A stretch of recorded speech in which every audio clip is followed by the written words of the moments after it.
As I think most of you know, I'm Mike Griffin. I've been asked to chair this afternoon's session on reusable launch. The session is scheduled to go from 2 until 5:30. I'm told we have a no-show, and so likely it will not go to 5:30. We will try to keep things individually on schedule, and if we end up a little sooner than 5:30, that's fine. We're leading the afternoon off with a panel discussion, which I will open and moderate. And basically the title of the panel is The Future of Reusable Launch Vehicles, which of course that's a broad enough set of words to allow any of the speakers to say anything they want, and I believe that's the way that the conference chairman desired it, so we'll just keep it that way. And then we have several individual authors talking about various aspects of RLVs. All of those are listed in your program. I won't detail them now. I will introduce the individual speakers as appropriate.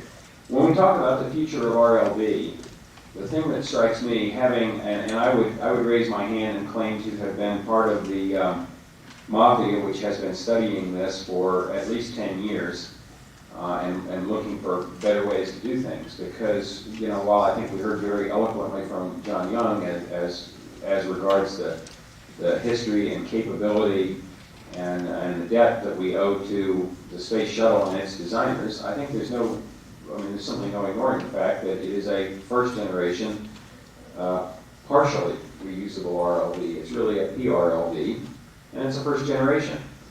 And I don't know about you all, but I have more than enough humility pounded into me as an engineer to know that the first generation attempt at doing something is rarely turns out to be what you wanted it to be, and never turns out to be as good as what you really need.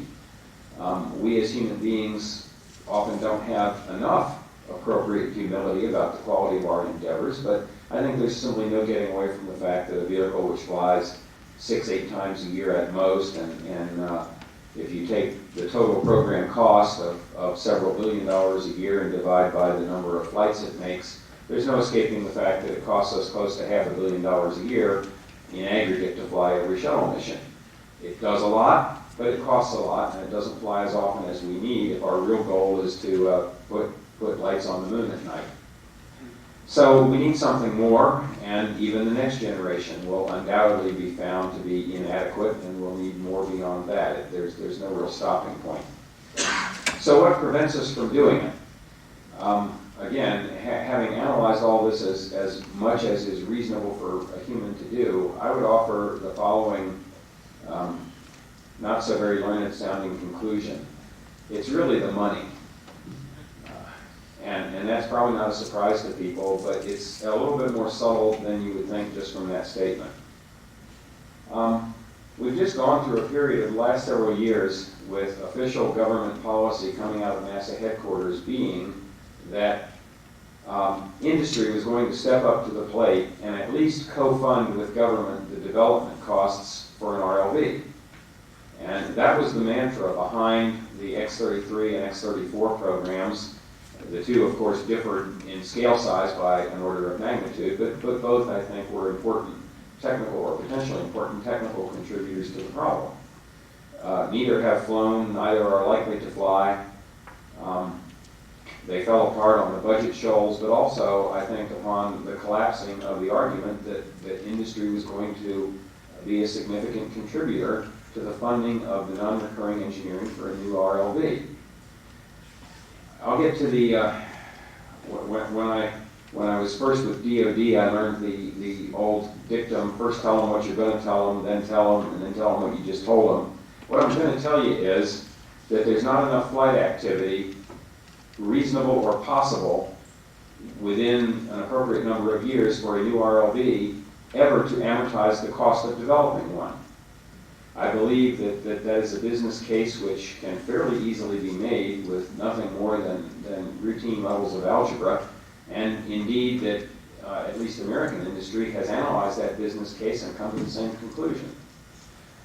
I believe further that that is not a unique thing in the history of transportation, whether one is talking about the building of Roman aqueducts or Roman roads or canals or the necessary government support for maritime navigation, right on up through railroads and into today's air traffic control system and our interstate highway system. There is a consistent theme in the building of transportation infrastructures which says that the upfront costs are so high and the payback time is so long that a reasonable man judging where to put industry dollars, private capital dollars, will not decide to put it into a transportation system of any type. There is, to the best of my knowledge, no successful example of a groundbreaking transportation initiative funded by a company which subsequently made money doing it. And that's a very harsh statement, but I believe it to be a true one. I have researched this. Again, it's hard to prove a negative. There can be things out there that happen that I don't know about, and so, you know, I would, again, all due humility, I make that statement. But to the best of my knowledge, there is no successful example of a company putting money into a transportation initiative and surviving to tell the tale. It's a government activity where it has been successful. So we need to do it as a government activity. And that requires a change in policy thinking on our part, quite different from what we have been listening to in the last 5, 6, even 10 years. Why can a business case not be made for this? Well, broadly speaking, if you believe the results of everything we know about engineering cost models, then you will believe to about an 80% confidence level, meaning that there are nits and nabs to be dealt with on the margin, but that in bulk, my coming statement is true, things cost in proportion to what they weigh. They cost in proportion to what they weigh for a particular type of hardware, but amazingly enough, the type of hardware almost doesn't matter. And so I won't get into all that. For aerospace man-rated hardware, the magic number is around $100,000 a pound in today's dollars. And if you take the X-15, the various manned spaceflight vehicles, Mercury, Gemini, Apollo, Shuttle, that have been done, the government numbers on what it costs to develop those are remarkably consistent when put into today's dollars, and without again, fussing around the margin of plus or minus 1 part in 5, it costs in round numbers $100,000 a pound to do it. If you understand even a little bit about the rocket equation, then you know that for an RLV, you will have many tens of thousands of pounds of dry hardware weight required to get into orbit. In round numbers, let's call it 200,000 pounds. And it depends, of course, some on the design, but I don't want to fuss about that. I want to talk about the broad brushstrokes and leave the details to a better artist than I. In round numbers, the best architectures we can come up with are, you know, it's going to be 100 tons or so, plus or minus. And that tells you that it's going to be a number like $20 billion to develop a new system. So if you come in and say, okay, I'm going to be smarter than the last guys, and I'm going to have a lighter weight architecture, maybe you do it for $10 billion to develop a new one. Okay, fine. And you might be not quite as smart as you thought you were, and it might end up costing you more than the $20 billion too. Those things can go both ways. That said, you then have to look at the market for a new RLV or a new launch vehicle of any type and say, what can I reasonably expect to capture in the years after my development?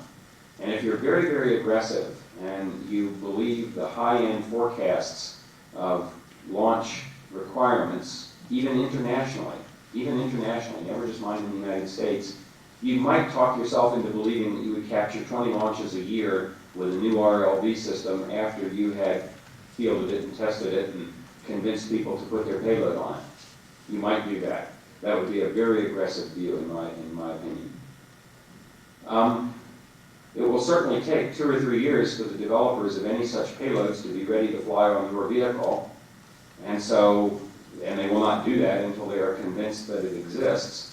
And so maybe by 7 years out, you will have been able to fly in this very aggressive top-level analysis. You might have been able to fly as many as 80 missions on your new RLV.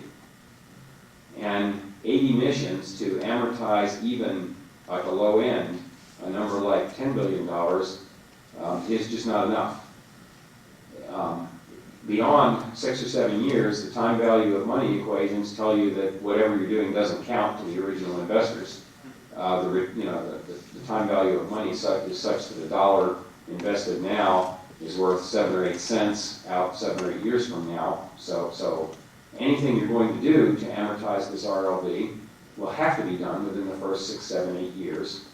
And if that's so, we have to accept the fact that there will only be several tens, certainly less than 100 flights to do it. And if that's so, what it will work back to being is that the cost per flight will be several $1,000s per pound of non-recurring engineering development amortization alone. Never mind, and that's if operations are free. If operations are free and if refurbishment cost between flights is zero and propellant costs nothing, just to amortize the non-recurring development of this beast will be several $1,000s per pound. My calculations previously published in other fora indicate maybe $2,500 a pound, but again, sensitive with regard to assumptions. But the point is, it's thousands. It's not tens and it's not hundreds of dollars per pound, and that's over the first 80 flights or so, assuming straight line amortization. If you don't like straight line, pick your favorite flavor, but it doesn't get prettier.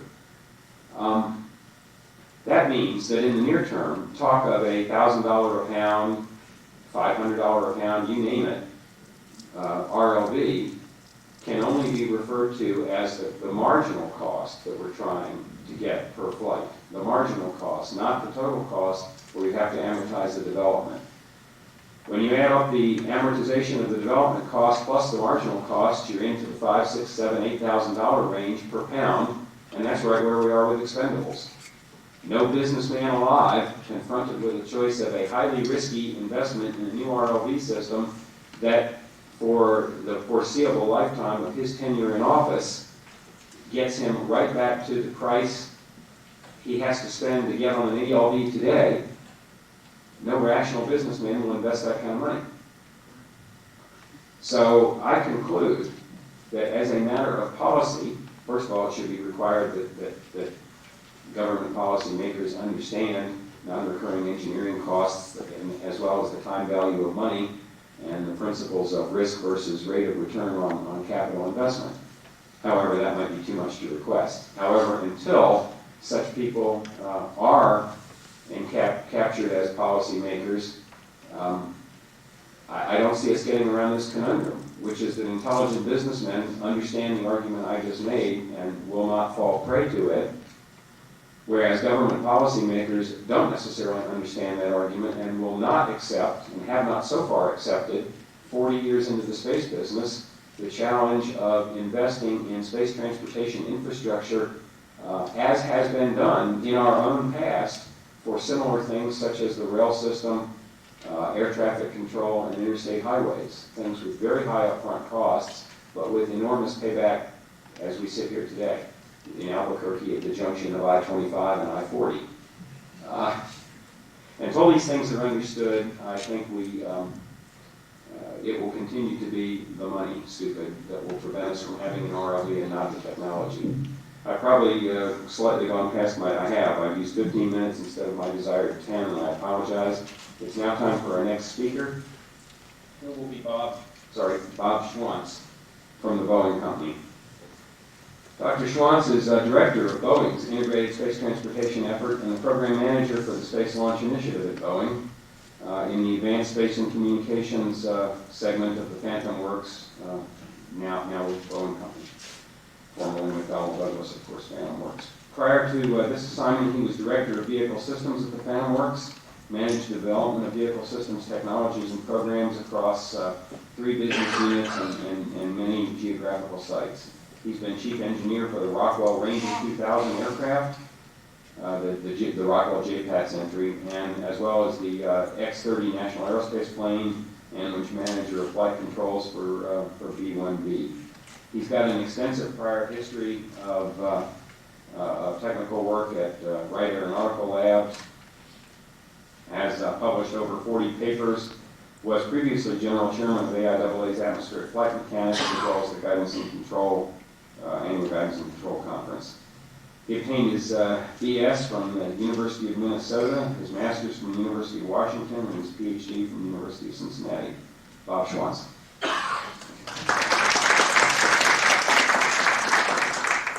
I'm going to pick up on some of the themes that Mike talked about. Mike suggested two things I might talk about is what's the prospects for replacing the shuttle?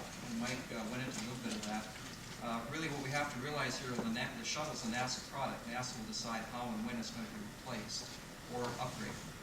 However, they do have presented a vision, the Space Launch Initiative vision. I'm going to talk a little bit about what some of the Boeing results have been that have led to that product. We need to see for that vision. Can you hear me all the way in the back, or is it possible? Okay. You're fine. Okay, if I shout here, I apologize. The microphone is not mobile here, so I can't really help. I'm sorry. I'm going to project. As part of the preliminaries to the Space Launch Initiative, and there have been a whole series of awards, about $770 million worth of awards that were announced last week. Boeing and a lot of other companies had the responsibility to lay out some plans. What do you think? Better get the lights down. Who's coming down? Oh, right. This is a good machine. Control of the lights was not given unto me up here, so It's he's okay. seeing the switches. Brighter, brighter, brighter. He's got it. It's okay. The whole process that industry was asked to go through is to understand what the missions are that could lead to a second generation RLD, what kind of architectures result from those missions, what elements make up the architecture, and then what a risk reduction program is that would then lead to second generation. We then were asked to put out a program plan, which was the source in combination for a lot of the documents, a lot of the data that was presented in the RFP for NR 830. When you go through and do this, you want to continually stimulate yourself. You don't want to start here with a presumed assumption or presumption that you know what the element looks like, that you know what the Earth element looks like. And similarly, so this process was very, very important to come up with what was thought to be the most solid answers to proceed with.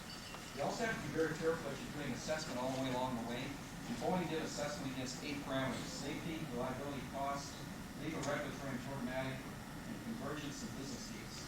Convergence is the item that Mike mentioned. What was hoped at the beginning of this program that by putting together the NASA missions, the DoD missions, and the commercial missions, that industry would see an opportunity to develop a new ROV, second generation ROV, that would be primarily oriented towards cargo, in fact only oriented towards cargo because it's very difficult to build a commercial case for human spaceflight right now. That NASA would take on the responsibility for building those pieces of the architecture that are related to human spaceflight. Now, if that were to happen, NASA then ends up with an option potentially for looking at a replacement for the shuttle in the 2010 time period, which was the study period for this whole process. As I go through here, I'm going to show you some Boeing results, and then I'm going to talk about what some of the technologies are that were developed, needs that were developed, and why it was important to get a technology development program in place. Boeing studied a whole range of architectures, and you have to study all 4 elements: the ground element, the flight support element, the Earth-to-orbit element, and the on-orbit element. That's what makes up the business case. If you can't put your hands around all 4 of those elements, you probably cannot come to a reasonable explanation to yourself or what you have to present to venture capitalists or to your board as to why they should invest money. So Boeing studied a whole range of things from ELDs that were based on the Delta, the shuttle, to brand new clean sheet configurations, and looked at on-orbit activity such as the X-37 or SMV kinds of activities in this process. The program that we recommended, that we came up with, said that we wanted to do a crewed flight by 2010. We recommended doing a substantial amount of flight tests on a cargo basis prior to the first flight. The first flight readiness we thought had to be around 2008. And then if you go through the standard systems engineering process of CDR, PDR, and so forth, and back all the way up to where we are here today, you see that a program could be laid out. It's an aggressive program, not an overly aggressive program. And what NASA was most interested in, what Boeing was interested in, is understanding what technologies had to be developed to take the risk out of this program, and then how do they get integrated together such that in 2005 time period, a a decision could be made as to whether or not this new vehicle should be supported by the government only, by government plus industry, or maybe we should go and look at upgrading the shuttle further to make it more useful and make it cheaper to operate. The engineering part of this is kind of straightforward. The business part of this is also straightforward. Whether you're talking to a business, whether you're talking to your board or you're talking to venture capitalists, they have a series of gates that you need to go through. And if you're expecting to have private funding at this point to launch commercial development of those pieces which would make sense from a commercial viewpoint, you must have gone through this business case story with them over and over and over again, allow them to steer you and to challenge you as you go through your process. I might mention the business case closure. And we use this chart to kind of illustrate what the challenge is here. When we speak about closing business case, you can use several parameters for doing that. We use, for this particular chart, the internal rate of return. And we actually use internal rate of return before taxes because it's hard for us as engineers or designers or as program managers to necessarily know what the taxes are going to be in the year 2005, 2010, and so forth. So we use IRR before taxes. That really means we're making a guess as to what those taxes will be. There are a set of thresholds you have to go that the venture capitalists or the board will lay on you. And those thresholds get tougher and tougher depending upon the technical risk of what you're proposing to do and the market risk of what you're proposing to do. And if we plot one of the parameters that make up IRR, which is acquisition cost, and look at where we are now in the most aggressive and what we feel is reasonable approach to this, you see that we're below the ability to close the business case, that little gap right there. We're below the ability to close the business case if the technical risks are low and the market risks are low. Market risk is not low right now. And what we're trying to do is forecast in what it's going to be in 2005 and what it's going to be in 2010, all the way through 2030. So that means you have to be very, very conservative, since that's a very risky forecast to make in the space area. However, there is one area that you can do something about, and that's the technical risk. Technical risk is up here at the medium to high level in certain areas, and it is, as I'll show you. You can make investments, and the government can make investments to bring that technical risk down, which is helping close the business case. Get rid of that little gap right there, we could reduce acquisition costs, or we could increase the costs a small amount to our customers.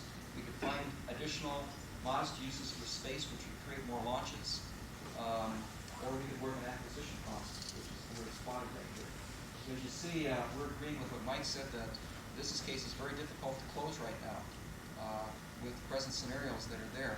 Whether those scenarios will be there in 2005 and 2010 and 2015, 20, 30 is something that we'll understand as the time goes on. So the Space Launch Initiative took on the issue of reducing the technical risk, and at the same time, I think, working the market risk to some extent. You really have to work all 8 risk areas that I showed you on the assessment. The convergence, the programmatic, the legal, the regulatory, safety, reliability, cost. If you don't work all 8 of those from our perspective, you probably won't have a successful program. You won't choose to go ahead. You would certainly not choose to go ahead unless you had a large bankroll behind you, as Mike said.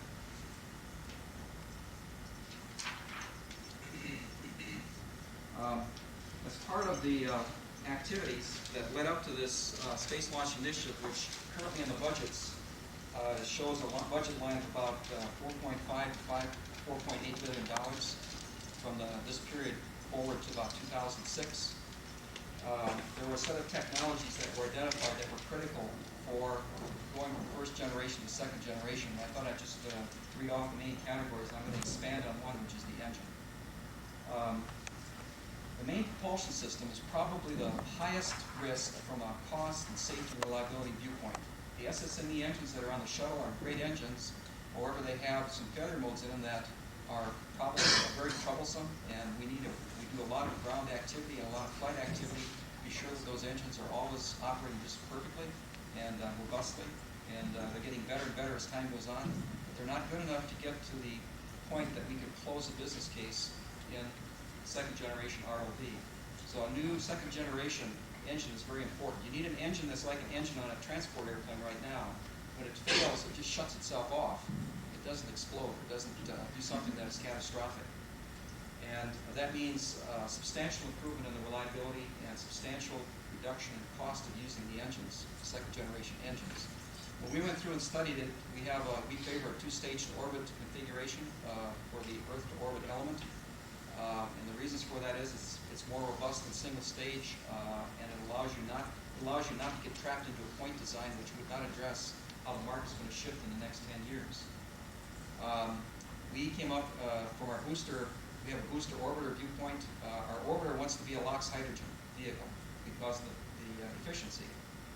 Well, if you have a LOX hydrogen on your orbiter vehicle, and the program, and it's very important to develop a very robust engine here.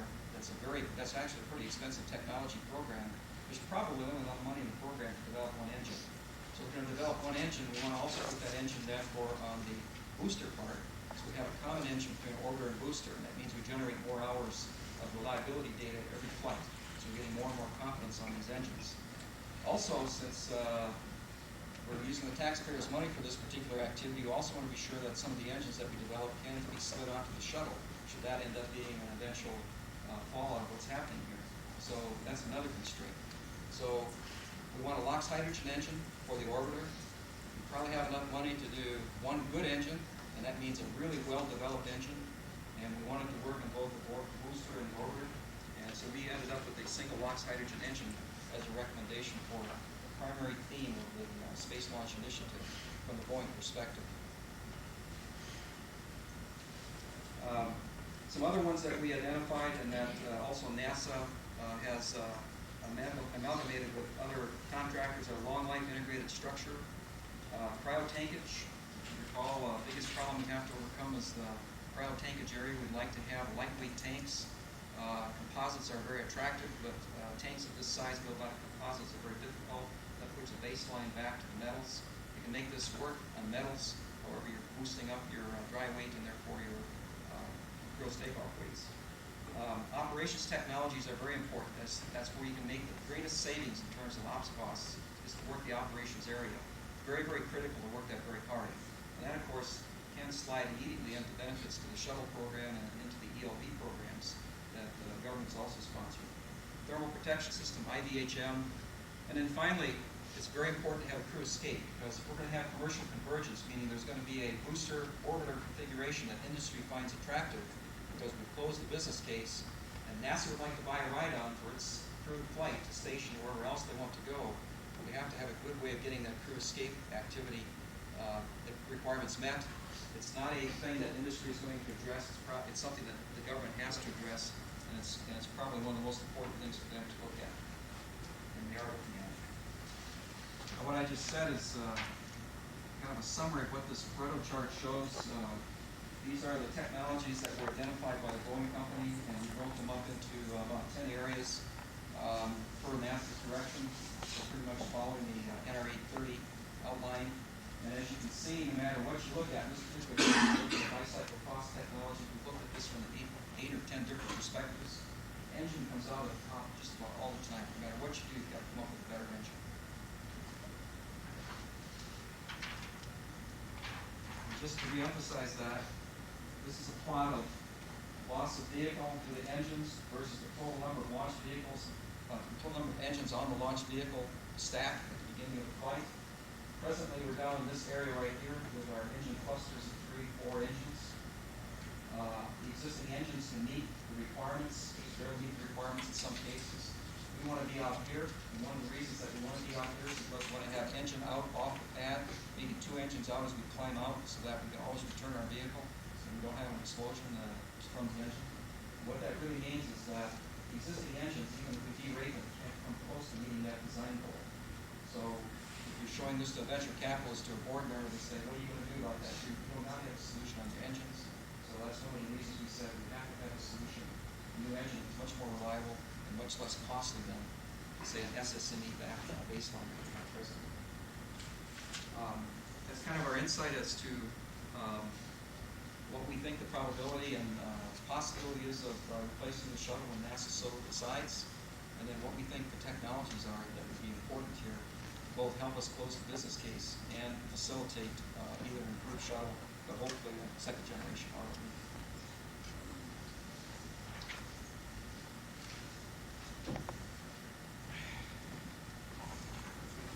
Okay, thanks, Bob.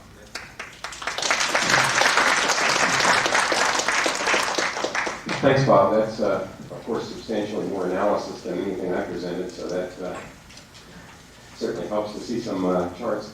On that last chart, I didn't see on the abscissa how many engines. You had a number of engines, but it didn't, there were no numbers. I think the numbers range from anywhere from 8 to 12 engines on most configurations that have been talked about. Oh, okay. Let's see. Next up will be Colonel Jack Anthony from Air Force Research Laboratory. Let's see, Jack and I were just reminiscing. We first crossed paths in this industry back when I was with SDIO and was doing real engineering work. Meaning something better than what I'm currently doing in the mid-'80s for the Delta series of programs. That was a lot of fun. Brought back some good memories. Jack is currently he's chief of the spaceflight experiments at AFRL Kirtland, and prior to that he was space launch requirements boss at AFSPC. His Air Force career, if you will, goes back to 1978 when he got his BS in astronautical engineering from the U.S. Air Force Academy. So we have a trade school graduate with us here. He has spent time in Cheyenne Mountain and with the National Reconnaissance Office, and has taught astronautical engineering at the Air Force Academy as well. So I think we have someone well qualified from the Air Force side of things to talk to us about the DoD view of reusable launch vehicles. Jack? Thank you. Well, I'm really glad to be here to spend a few minutes with you and then maybe if you ask some questions. There's someone in the audience I'm real proud of, William Glasgow, captain in the Air Force, who's about to complete his career. He's been at International Space University. He's a member of the squadron I commanded, and he's a real sharp kid, and I'm real proud of him. And he said he's got a lot of hard questions for me, so being his former teacher, the shoe's on the other foot, I guess. I'm real proud of you, Bill. Well, don't mean to do a commercial for Boeing here, but the approach and landing tests of the Air Force X-40 vehicle, we did 7 approach and landing tests in support of the NASA X-37 program, and 7 for 7 in the major leagues would earn you quite a salary, and Boeing and the Air Force team that worked with them deserve a lot of credit. You'll be hearing more about this later in the conference from Major Nathan Titus. What I want to do is tell you a little bit about some of the reusable launch vehicle efforts the 100 plus people I represent, I'm honored to be their leader, are doing. And I want to give you some insight as to the military relevant things that we're pursuing. What's important, what we think is important, and we get our advice from the people in Colorado Springs, Air Force Space Command, and the people out at Space and Missile Systems Center in Los Angeles. And then there's some great space leaders that we also pay attention to, and I'll talk about them in a few minutes here. So let me get started. I'll tell you more about the approach and landing tests here in a moment. The jargon we use is military space plane, and with an audience like this, with your technical prowess and knowledge, I don't think you could get into some of the crazy ideas people have of what a military space plane could be, watching the movies and stuff. But our concept envisions someday a space operations vehicle, or the RLV in your parlance.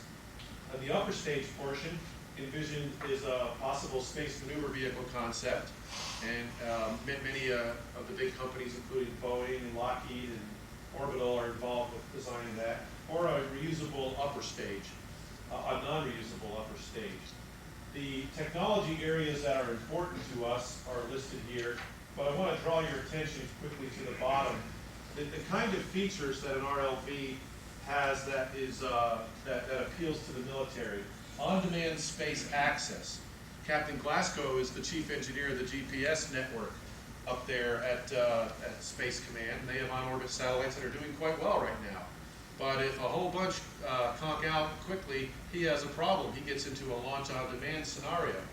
So we may have to press his folks into a hurry-up offense. Highly reusable aircraft-like operations, being able to turn fast, and gives us the rapid turn and high sortie rate. So we have a team, the Integrated Technology Transition Planning Team. It's a bunch of science and technology folks that keep hammering on the technology elements that need to be brought together to realize the goals that you have. And indeed, we're involved with industry in that. Currently, I wanted to laundry list for you some things that we're watching closely. We're assessing the reusable launch vehicle way ahead. Right now, we're anchored in the current program, EELV and expendable boosters, but we have a vision of the reusable vehicles with those features I pointed out early. NASA has discontinued the X-33 and X-34, and we're assessing that. Major meeting taking place at Marshall next week regarding that with some Air Force leaders. So we await further instruction from our leadership on that. We at the Air Force Research Lab are intimately involved in the X-37. My next chart will go into details on that. The launch costs have emerged as a key concern, and I have a chart that addresses what we're doing about that. And we have a big participation in the X-37 program. And of course, you've heard about the Space Launch Initiative, the potential for a $5 billion investment in second-gen RLV concepts. And of course, those of you who may have noticed the press releases last week, Boeing, among many other companies, both large and small, did quite well to set off on that journey that Dennis Smith is leading for NASA. The X-37 in Air Force speak is a concept called the Space Maneuver Vehicle. And the NASA X-37 program is a big step forward for the Air Force. Highlighted in blue are 3 areas of investment: retractable solar arrays, precision pointing of the space vehicle when it's on orbit, and some experimentation in aero braking. Some of the other highlights of that remarkable craft that hopefully we'll get a chance to fly in space are pointed out above. We have a large stake in the program. A very good and close personal friend of mine, Colonel Chris Johannesson, is at Marshall, and he's part of our Space Vehicles Directorate, but he lives in Huntsville. And we have a commitment to NASA of $16.1 million to contribute to the industry NASA mix of about $160 million. And we're almost done in that payment plan. And we did, quote, loan our X-40 flight test vehicle to them for some approach and landing risk reduction tests, and that went quite well.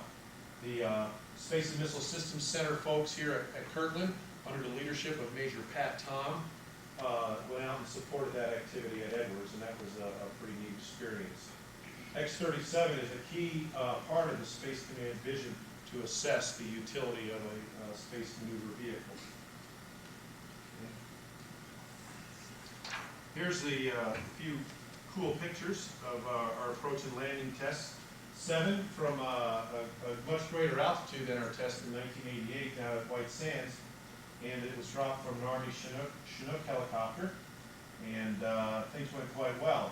In fact, on the last approach and landing test, it's still under investigation, but the GPS portion of the guidance system quit paying attention to the GPS signal, and it landed on inertial nav system only, and it landed quite well.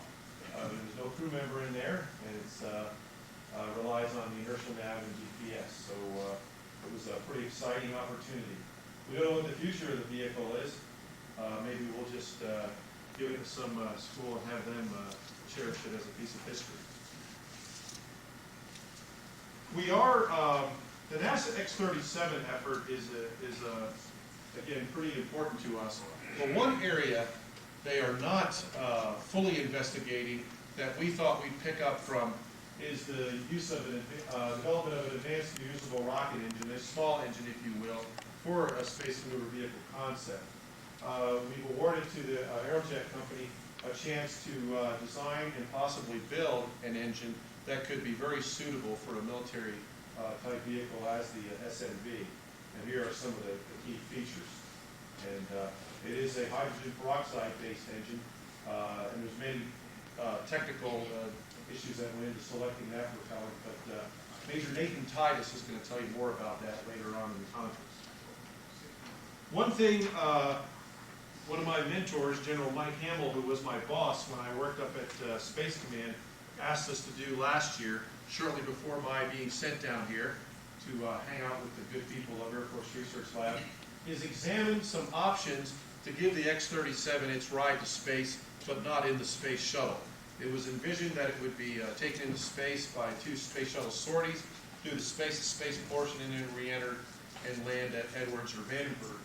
What we did is we looked at we went to several companies, and they're currently reporting out in their studies, but they examined some ideas of how could we, pardon the expression, cobble today together an ELV to propel the reusable spacecraft, flyback spacecraft, the X-37 to space, and do so in a fairly palatable financial situation.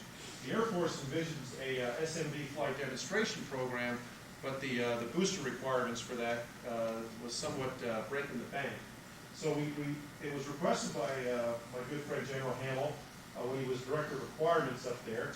We had an opportunity to turn to Boeing, Lockheed Martin, and Orbital.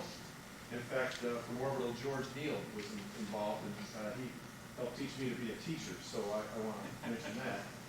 George's a pretty smart guy, actually. Objective was twofold. We wanted to get the price down below $35 million, see if we could do that for the Air Force SMB demonstrator program. We figured the studies would be of great interest. It might help NASA with the X-37, and it might help the Air Force get approval for a flight test array. Quite a few options here. Boeing, a Delta IV. I think the Lockheed folks came in with some ideas. Reusing solid rocket motor components. We have some potential surplus Peacekeeper stages available that could be assembled in a booster like over there. And that one there looks like a souped up Taurus, which two of my payloads have gotten into space on the regular Taurus, so I think that's a cool looking booster. But we brought this data to Space Command so that they could better understand the financial commitment of giving the SMB or X-37 its ride to space. And I want to show you some top-level data that it's pretty top-level. And what it does is it shows you the non-recurring engineering cost floor over here, and then the ramp that if we went on existing ELVs, or if we use some compilation of solid rocket motors, how they would cost out, and the slope of the line, and the number of flights is proportionate. And we just did basically a very first order assessment for modified Peacekeeper. And what we found is, however many flights you have, there is a trade-off where it's just going to be a one or two trick pony. You might want to just stick with what we have. The ELV, the Lockheed and Boeing products are quite ready to go soon. But this idea, the solids, really appealed to us. And you know, in the back room, when we scratch our heads and we think of a meaningful flight test program, we get to numbers 7, 8, 9, 10 missions to do it right, to really have a good look at the military applications relevancy. So then you get out into this area here where investing in the development of a booster. And these three companies really stepped up quite vigorously and looked at it hard. But as you can see, it still takes a bit of money. And we're currently in conversation with our leadership on that. So, on behalf of the more than 100 people who are doing everything from putting hyperspectral cameras on Mike Griffin's company's Orview 4 to the XSS-10 small satellite, we'll be hitching a ride on a Delta this year.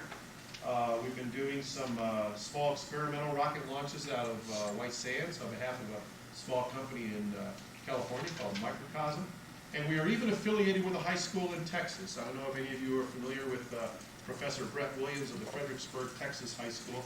We're trying to help them get a launch opportunity out of a launch base in Utah. So we have a special place in our heart for rocket scientists, and I'm glad to have a chance to talk to you all about that. So thank you very much. Thank you, Jack. That was the X programs there at the Air Force are among the few things that are really flying. And as such, it's really a pleasure to get a report on it. One flight is worth an awful lot of study in my view. Our next speaker is also an old friend. Without question, Peter Diamandis is one of the more unusual people that you will meet in the space business. It begins, but does not end, with the fact that his doctorate is in medicine, And he has, that I can tell, spent most of his working life in the details of the space business, and that I know of, has never actually treated a patient. He may choose to update me on that. His bachelor's was in aerospace engineering from MIT, and his MD is from Harvard Medical School. He's conducted research in a number of fields, including molecular genetics, space medicine, and launch vehicle design. What he really is, however, is an entrepreneur. He's the chairman of Zero Gravity Corporation, which is a commercial company developing private FAA-certified parabolic flight to utilize the 727-200. Peter was co-founder of Space Adventures Incorporated and is chairman and CEO of the X Prize Foundation, about which he's going to talk in a separate paper also a little bit later. I think I'll leave off with his bio at that point and let him talk to you about his RLV topic today. Thank you, Mike. And, I think there's about 6 billion people out there who are pleased I've never practiced medicine, so. Just to mention, I'm going to be giving my X Prize presentation directly following this panel versus at 4:30, so if you're interested in seeing that, please stick around afterwards. Mike, I know what you said earlier, I agree. It is the money. It's all about the money. And it's not about the technology, and as I hope to show, it's not about the marketplace. It's about getting the capital available to do breakthrough things, and equally important, the freedom of thought and the freedom of action to take risks which seem today completely unreasonable. Because anything by definition a breakthrough has to be thought of as unreasonable at the time. And you've heard lots of great quotes about that. But how do we set ourselves up mentally to take chances which in a conservative government, in a hyper-conservative industry, we can't afford to take those chances. My God, if Boeing went, or Lockheed Martin, or the U.S. government went and took a chance and failed, that's it. They'd be punished for years. The guy who took that chance is going to lose their job. We're built inside an infrastructure which is automatically, 10 points against you to take those kinds of chances.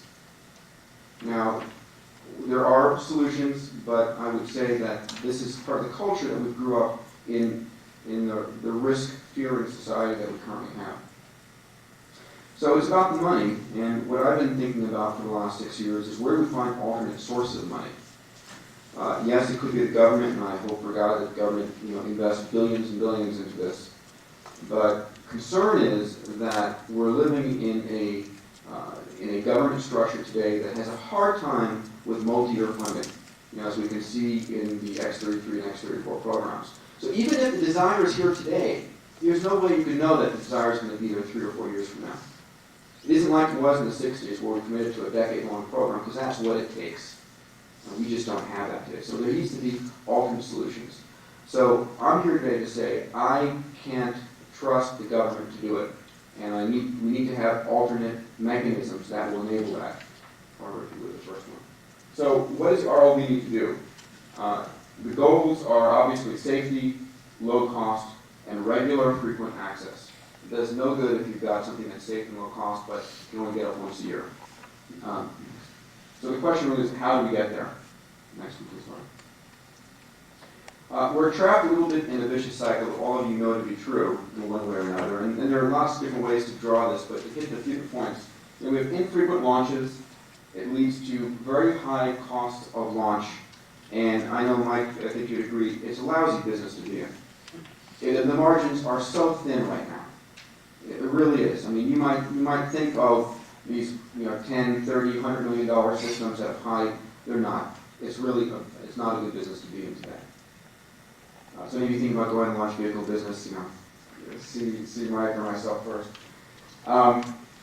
Because of low margins, the industry itself has an inability to invest in R&D. It's very difficult for a company. If you imagine the biotech firms, they're pouring billions, Intel, billions of dollars in R&D. The launch industry just can't do that today. As a result of that, the industry is not in a position to take bold risks in design and to achieve breakthroughs. And because there's no bold, innovative design breakthroughs, it maintains the current high cost.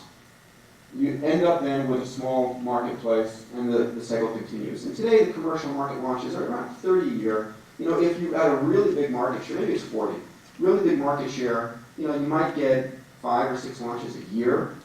I mean, 5 or 6 events a year, that's not a marketplace.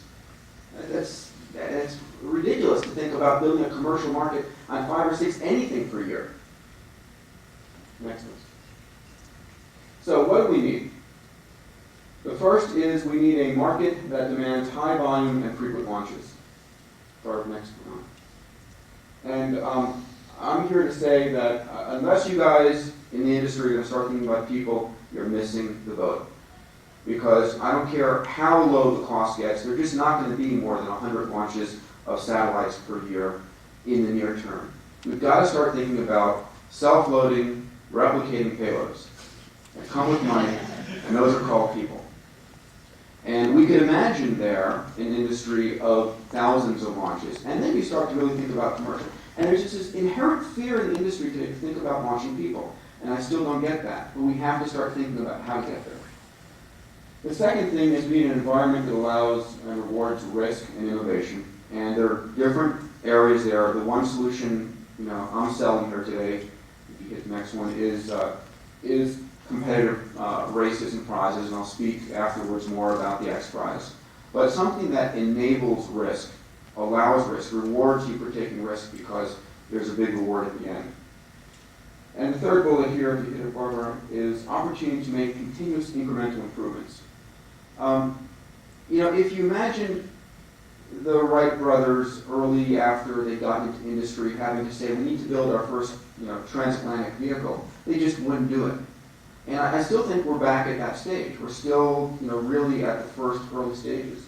And I would propose that there is a very robust market for suborbital vehicles that fly not tens of times, but thousands of times, and allow us to make incremental improvements and really build up a body of knowledge of how to get those engines working, how to bring operational costs down, how to build that robust suborbital vehicle then into a 2-stage orbit. Builds and proves the marketplace.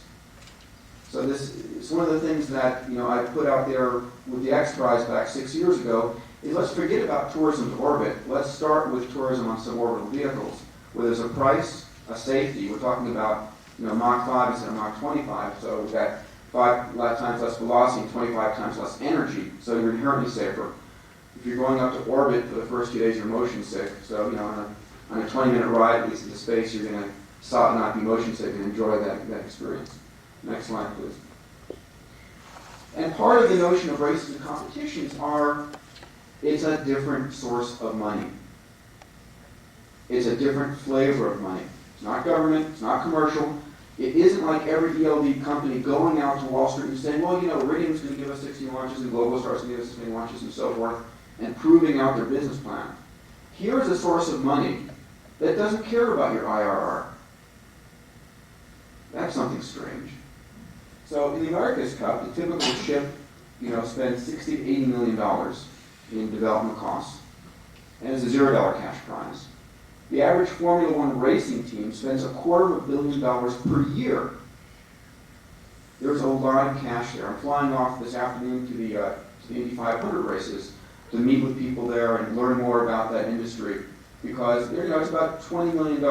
It's a lower cost angle there per 8-month season, but there's real dollars being spent in these, and a completely different source, a different color of money, which is entertainment dollars, and which I think we need to start tapping into and bringing into the space industry in a reliable, repeatable fashion.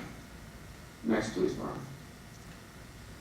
The X Prize, I'll give a small vignette here and talk about it afterwards, is a $10 million competition. We've raised $5 million of that, and I'm here to tell you right now that I'm 100% focused right now. It is my commitment and goal to get the rest of that money ASAP. I've been off doing some other things recently, but I'm back on this right now.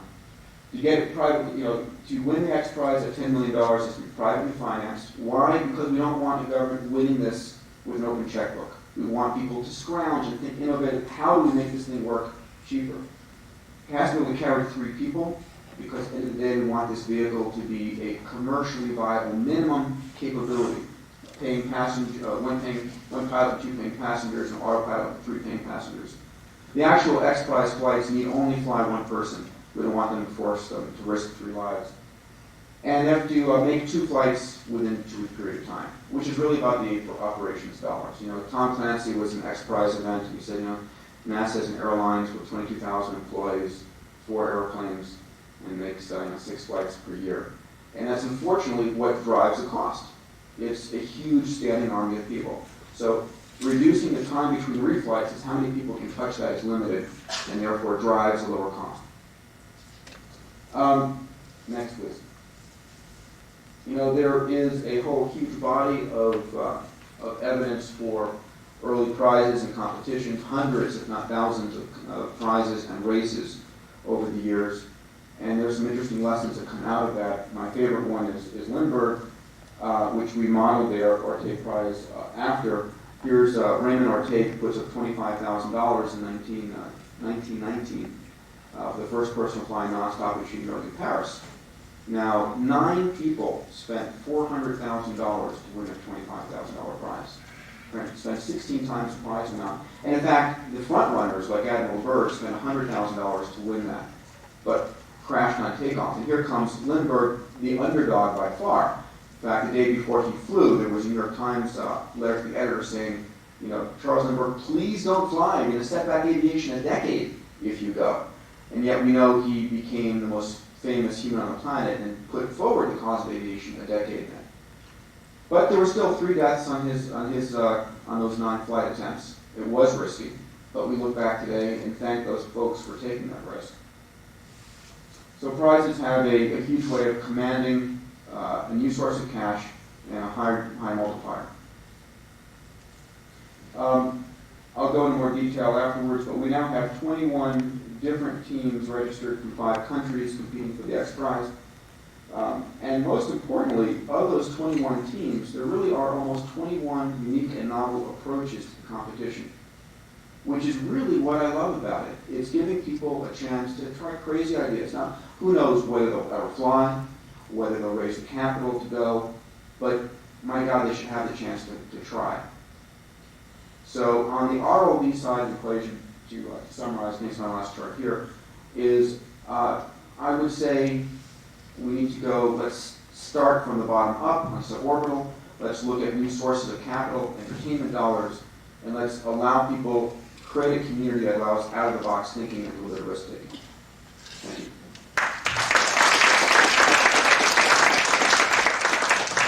Thanks, Peter. That's fascinating. And thanks to all the panelists who stuck at or near the desired time, leaving us with about 20 minutes for Q&A and interactive discussion.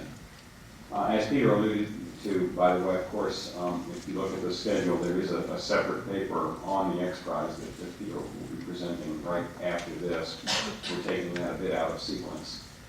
But with that, let me open it up to questions from the audience, if we can get some. First is going to go to our honorary chairman, Dr. Schmitz, Jack. Rank does have its privileges here. Well, outline, I asked Mike if you think through the transportation system that may or may not have had government involvement. That's the horse. The next stage was the cart. And the question is, who financed the wheel, which was the enabling technology? And it might turn out to be a good story, the exception proves the rule or something like that. Well, I think my thing, yeah, that's a provocative question, but as I definitely, I feel like God funded the development of the horse, so that's clearly government. Well, there's reasons. For example, how much did Genghis Khan breed in order to get a better horse for his particular purpose? And there was a lot. That would be government funded breeding. That's right, and there was a lot of that. But I really regard the horse-based transportation systems. The essential requirement was the road. Well, in the earliest carts and some maybe, it certainly stimulated the development of roads so that carts could be more useful. But I suspect you had carts before you. Right, sure. And it was always behind the horse. Interesting point. But more seriously, to Bob's work, has Boeing ever looked at the business model where there is a high value product coming in, not just the having somebody pay you for a launch, but that you also benefit by the return of a high-value product? There's been several studies that have been done at Boeing for that. Generally, those studies fall into proprietary area because we're working either internally with one of our innovation groups or with private people who have an idea. Well, can you give us a general feeling for how much it affects the business case? I'd say from what we've seen so far, it's not a big effect. I like the idea of space tourism that Peter brought up. However, the dollars per pound, when we do studies and other people have done studies, it's get down pretty low before you can generate a pretty good sized market. That is not exactly a high-value product.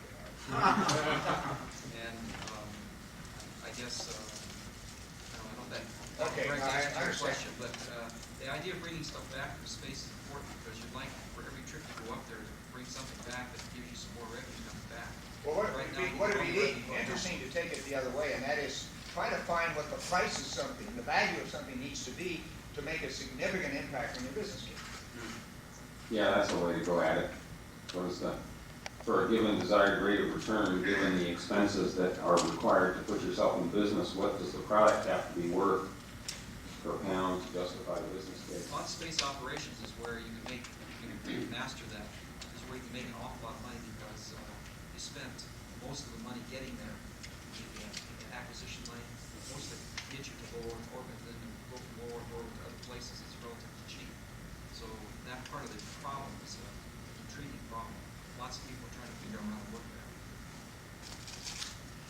Well, aside from healing 3 in the moon, I don't know of another product immediately. Well, there is a business case one could analyze, and that's communication settlements. There's a high-value product coming back. Right. And I don't know what, I can't right now. Well, and having a license to put up, I mean, there are no people who fail to make money owning the geostationary concept. I mean, that is a license to print money, is to have an orbital slot, which is hand over fist. But if you look at it sort of A, B, and C in a logic way rather than what it actually is, it may be a way in which you can use that to verify a business model related to the return of a high-value product. It just occurred to me and I haven't thought it through. Right. There's a strong competitor for space communication is fiber optics. And a lot of the models that, business models that were here 5 years ago, assuming we're going to have low Earth orbit communication and so forth, rapid spread of fiber optics can help them soften the business case down for them, as well as other technical Well, areas. cellular filled the window as well. There was probably a window, a business case window briefly, 2 or 3 years, and nobody made it. But no fiber has replaced the geostationary broadcast satellite, and nor is likely to in the analysis that I have seen. Let's get a new question. On the front row, sir. This was from Anthony. Can you speak up so the room can hear, and if they can't hear, then I'll repeat the question.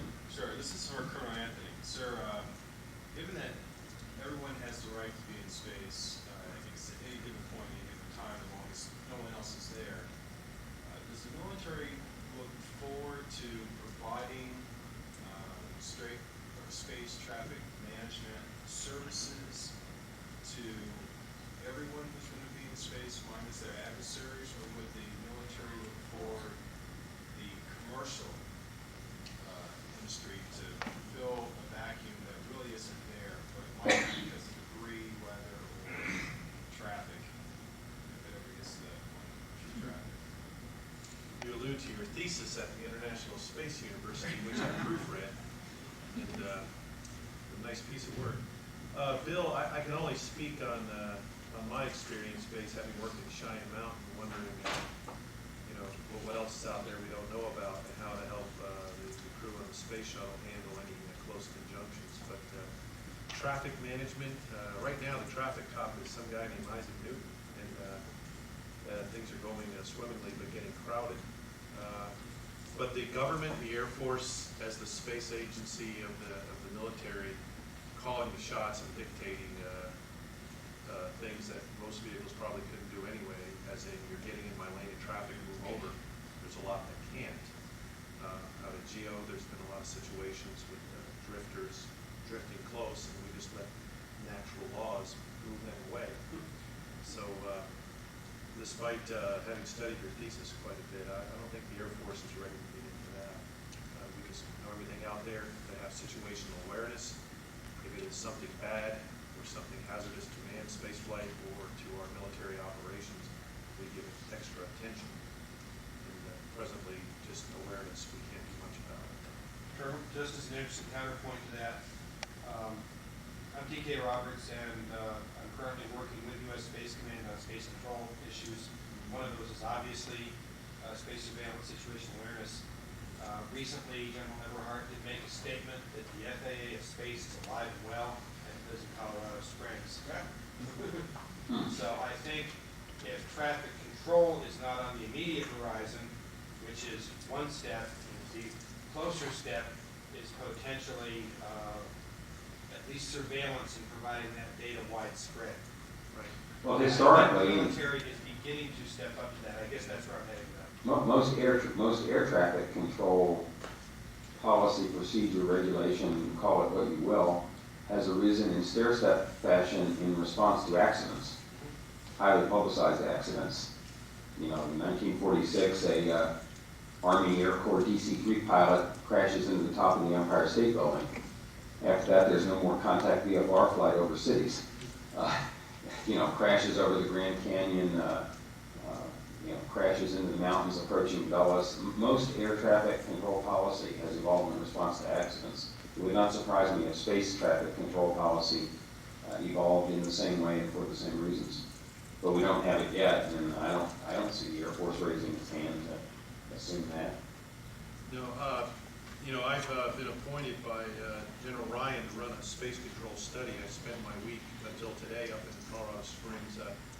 The space surveillance, what we do about things, it certainly is getting a lot of attention. But there's a lot that we can do in the future. I agree with you on that. Right now, just situation awareness is a tough nut to crack, and then protecting our assets if anybody bad comes up with some ideas to hurt us, so that we can give our soldiers, sailors, and airmen, and Marines what they need. So that's why we've had to have with your study. Over in the right side there. Question sort of related to a couple of presentations. Is the appropriate place for people in the spacecraft up driving it, as in the pilot's seat, or as Peter alluded to, maybe that could be an autopilot or some other sort of tele-operated or automated type system? And the question specific I have is it worth the payload mass to put some guy up in the seat driving it, or should we automate that and tele-operate it? Who's that question for? Pickup panel. Well, I don't know. Let me start, and others can chime in. I mean, I'm a pilot for a long time. Quite a number of others in the room. My assessment would be autopilots, auto land, all that technically works just fine, has worked just fine for a very, very long time, as long as the environment in which it has to work is known and controlled.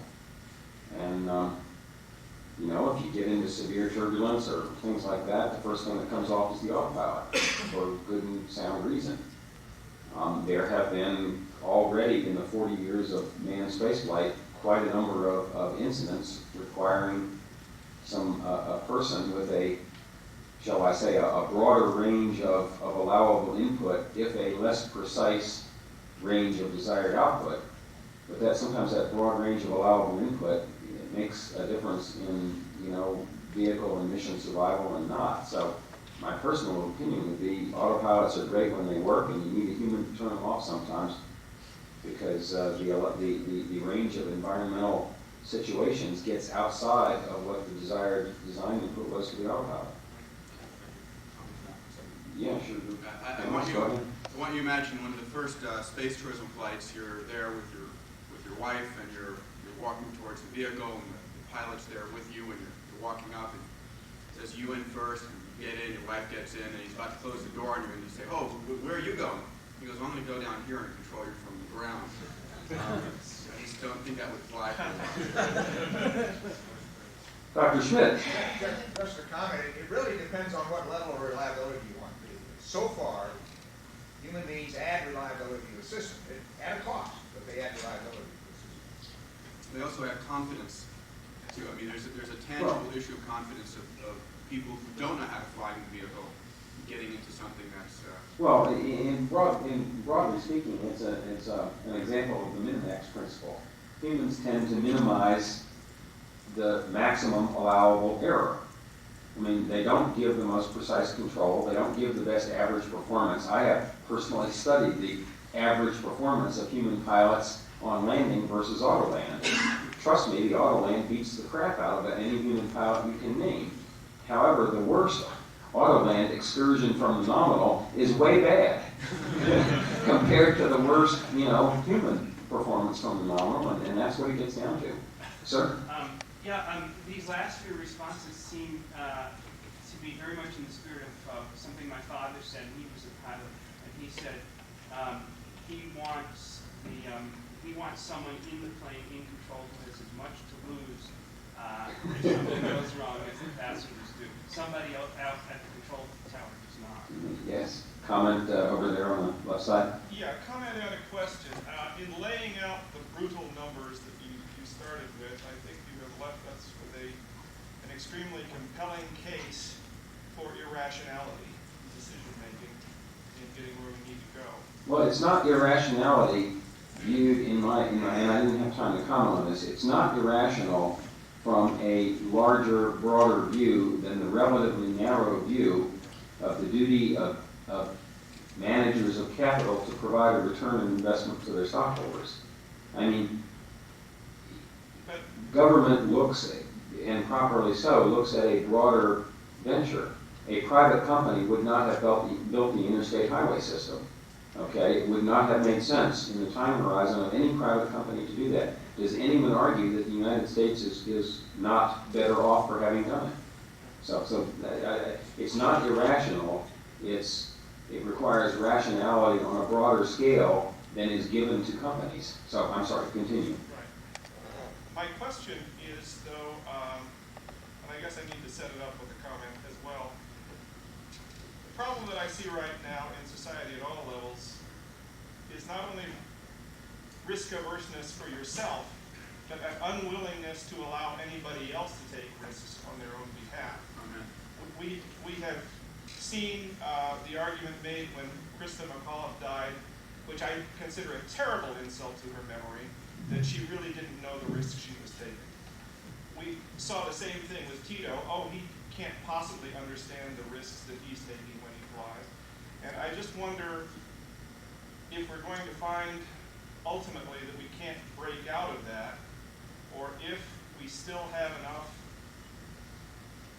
willingness to take risk as a society that we will allow somebody to take it. Well, you need a pendulum with a longer pole in it to get a longer time horizon. But Peter, you want to make a comment? Yeah, that is one of the single largest issues that we have to face right now, because one of the difficulties is even if Boeing were to build a vehicle, or Lockheed Martin to build a vehicle, when the X-Prize teams won and had a viable suborbital vehicle, that's a fraction of the cost to getting to a certified vehicle.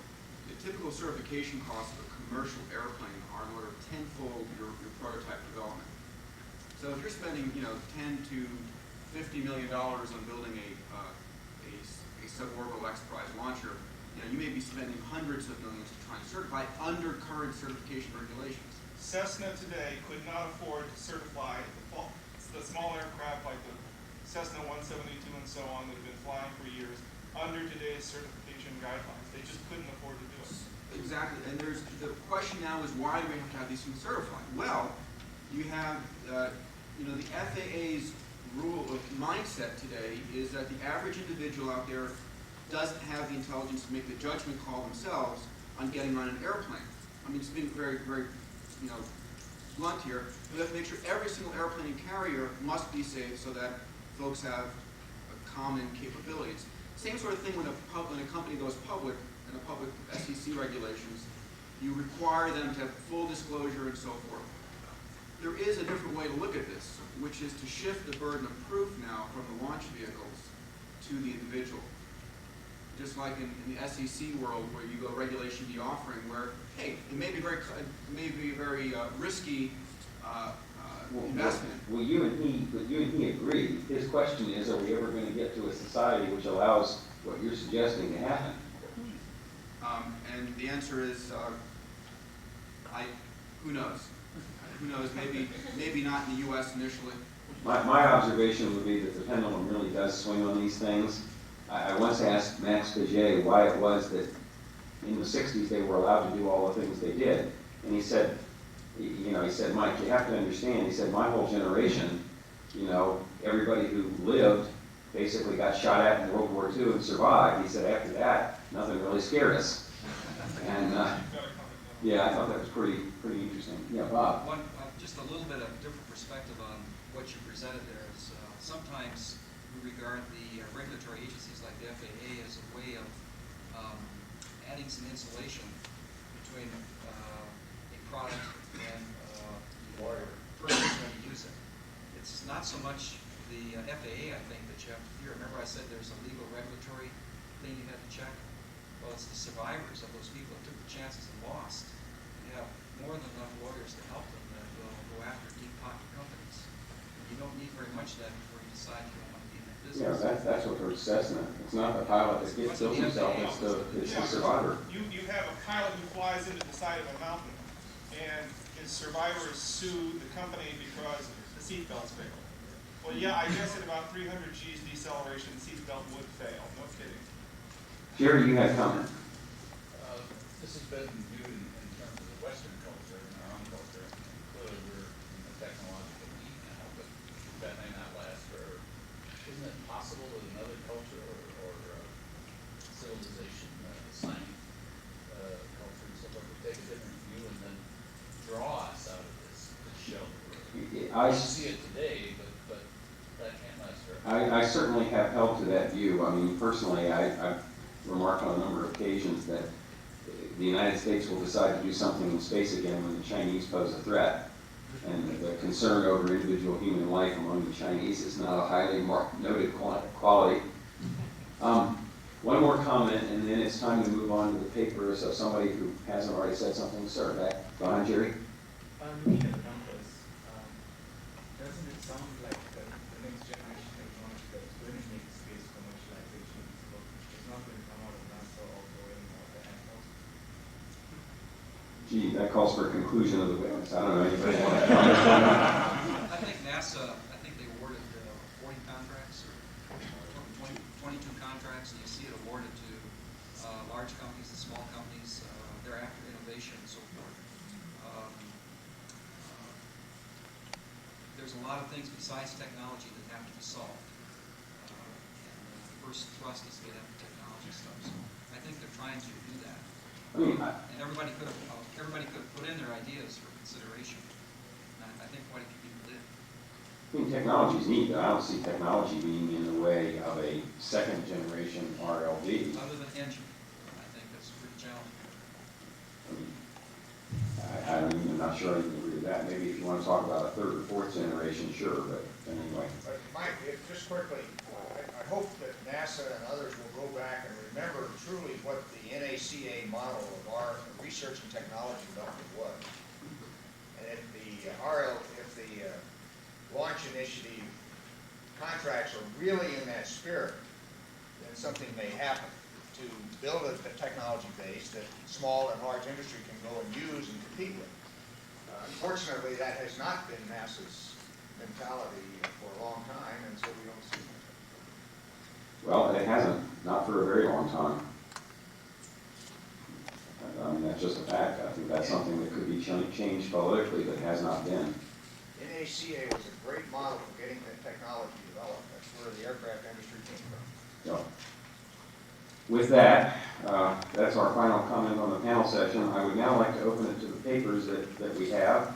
I know that we have at least two here. One is by Peter Diamandis on the X Prize, and he will be followed by Andy Turner on the topic of launch cost as a function of vehicle reliability, which that should be interesting. It appeals to my own analytical sense. So, Peter, you're up. We've already done your biographical sketch. I don't think we need to do that again. What I'd like to do is probably move rapidly through this presentation so that We're trying for 20 minutes. so that we can get to questions. I explained the rules of the X Prize already. I want to make sure it's understood. The rules of a competition are the most critical part of competition. And we spent a lot of time with about a dozen astronauts and members of our X Prize committee setting up these rules. What was sufficient, but what was winnable? We wanted a prize that was sufficiently challenging to get people going, but was achievable with current technology today. So we first looked at 100 miles altitude and backed it down to 100 kilometers, 62 miles, to really make sure that reentry thermal issues were handleable and folks could do this with more easily affordable and reachable technology. And 100 kilometers, by definition of the Europeans and the U.S. organizations, is officially space. Next, Barbara. I mentioned the Lindbergh Prize already. I will mention that the Lindbergh family is very involved in supporting this.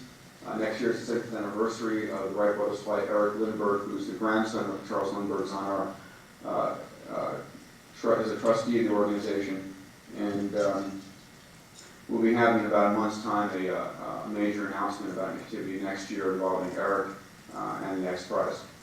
Next, please. I mentioned the 21 teams. We really do expect that the teams will spend anywhere between $10 to $100 million to try and win the competition.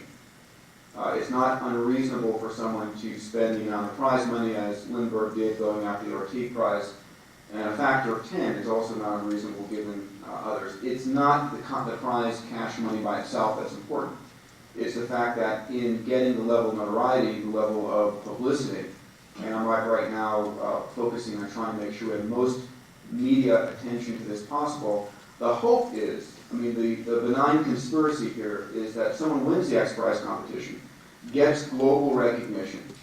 At the same time, there are companies out there like Space Adventures and other tourism companies pre-selling tickets. And maybe they have 1,000 tickets pre-sold at $100,000 each. The winner of the X Prize can say, I just won this. There's $1 billion in receivables, capable receivables out there. I'm going to go out now and raise the $200, $300 million from public markets because the excitement is very high, and then be able to go out and fulfill those contracts. It's really that two-stage to getting a commercially operating tourism business that is at the heart of what we're trying to do here. The X Prize office in St. Louis pre-selected about 10 or a dozen of the teams that they had good images for, and so I'll just show you some of the different approaches that are here. So please, this is not by any means showing favoritism, which I'm very sensitive to, or the whole field, but just to give you a sense of the variety of different teams that are here. Next, please. Oh, I'm not there yet, sorry. We've had tremendous support from Hollywood, and again, our objective is to make this thing as closely tied to the entertainment industry as possible, from Tom Hanks and John Glenn. Tom Clancy is one of our large financial supporters. Barbara, next, please. And we've also had great support from NASA and the FAA. I agree wholeheartedly with the position that NASA's job is not to take the general public into space. NASA's job is creating the research and development at one end and exploring planets on the other, supporting, not holding back, but that's commercial industry's job. And the FAA has a huge challenge ahead of them, and we look forward to working with them to figure out how do you handle the certification issue? How do you make sure it's safe, and do you have to make sure it's safe? Can people be allowed to take risks on their own? Arthur Clark, Byron Lichtenberg, representing the Association of Space Explorers. Next, if you would, Barbara. One of the things we did early on was to go out and bring together the support of the aerospace community through organizations. ASC, we got unanimous endorsement, Association of Space Explorers. Federation Aeronautique Internationale, FAI, which is the judging organization that actually judged Lindbergh's flight across the Atlantic in 1927, will be the judging organization in the X Prize. And they'll be announcing shortly a brand new record category for suborbital rapid turnaround flights. So we'll actually have an aerospace record category that teams will be going after. Next, please. On the financial side, in May of '98, we were fortunate to close First USA Bank One, which was one of the largest issuers of bank credit cards, to fund half of the prize. The other half is something I'm diligently pursuing right now and focusing on. The St. Louis community has come forward with about $2 million in cash to cover the operations of the foundation. We have a staff of about 3 to 4 people in St. Louis, excluding myself, that are full-time working on this, and we'll see other projects working on it in a minute. And so we're now looking at title and media partners to flesh out financing. And also to work to try and provide, my job once we've finished funding the purse is then to support the teams in getting their funding. Next, please. We've had tremendous media. We've had literally exponential growth in media coverage. We have over a dozen documentaries. You can see the numbers there. We're at about 500 million print impressions now for the X Prize, which is critical to getting people to know about this, which gets people excited about it, which then helps the teams raise money on the heels of a level of excitement, because sponsors or wealthy individuals, ego money, as I like to call it, wants to be involved in something that is a going concern and is exciting. Next, please. So here's just some different teams. If you could just step through these, Barbara, was about 1 every 30 seconds. Don't worry about adjusting the slides. We have, out of Britain, the Sender is a vehicle that's basically kerosene jet rocket engine combination, a horizontal takeoff and horizontal landing. Next, please. Team out of Russia using a high-altitude aircraft to launch on top of it a rocket-powered rocket that would come down with a power foil for landing. Next, please. One of the newest teams that got publicity recently when they rolled out a full-scale mock-up out of UK, taking off using a balloon to get to altitude and igniting and coming down with a balloon parachute combination. Next, please. Kelly Space and Technology, a towed approach. Next, please. Out of Texas, again, kerosene LOX or RP fuel LOX combination, single spacecraft. Next, please. Bert, whose plans have been to utilize a high-wing loaded airplane with a rocket underneath it, but unlike Pegasus, which drops and has to fly out of negative alpha, basically instead to point it with the aircraft and then ignite the engines and head towards altitude. Next, please. Team out of Argentina, which hasn't got much publicity, but is doing a lot of hardware testing. Actually, an ISU alum, Pablo de Leon. He's fired quarter-scale hybrid rocket engines and actually taken aloft with balloons a quarter-scale payload, or the Apollo-like capsule, and dropped from 96,000 feet to look at re-entry characteristics and recovery systems. Next, please. Team out of Maryland, TGB, with a vertical takeoff and a unique re-entry deceleration system. Next, please. Out of the UK, one of the teams that's actually been flying very large scale, what might be called the largest side of hobbyist and the early side of professional, but getting a lot of sponsorship monies to cover this and getting the financial side of the equation going. Next, please. And then the second Canadian team, which is a vertical takeoff alcohol-based engine. Next, please. As to when someone will win the X Prize, this is obviously a guess, and you're unlikely to really know when. But our hope is that we will have the prize very shortly funded and have a winner within the next 3 years. It's a goal that we have actually to try and have a winner by December 17th, 2003, which will be the 100th anniversary of the Wright brothers flight. Now it's interesting, you have a situation where there is a unmeasurable element, which is once one team starts getting very close, it accelerates everybody else. That's because there's the element of, well, the Canadians are going to win this, we've got to come and win it as the Americans or the Europeans or the French or the Japanese, which starts pouring money in. You can look at, for example, the Orteig Prize, which was open for approximately 8 years, and at the time that Charles Lindbergh was going to fly, there were 4 people on the field ready to take off at the same time. Or the balloon around the world balloon attempts, which was an open, as Baron Hilton said, plum to be picked in the last aviation record. And that was standing for years, and all of a sudden you've got 2 or 3 balloons in the air at one time. So there's a sense that, oh my God, someone else is going to win it, that accelerates people to get their capital or pushes people over the edge. And that competitive spirit is what we think will lead to sort of a very rapid number of team developments towards the end, one that you can't measure or even project right now. Next, please. Next one. Just to let you know, we have been developing along with the X Prize a very extensive educational curriculum for grammar schools and middle schools, working in combination with a series of science centers. Barbara, if you would.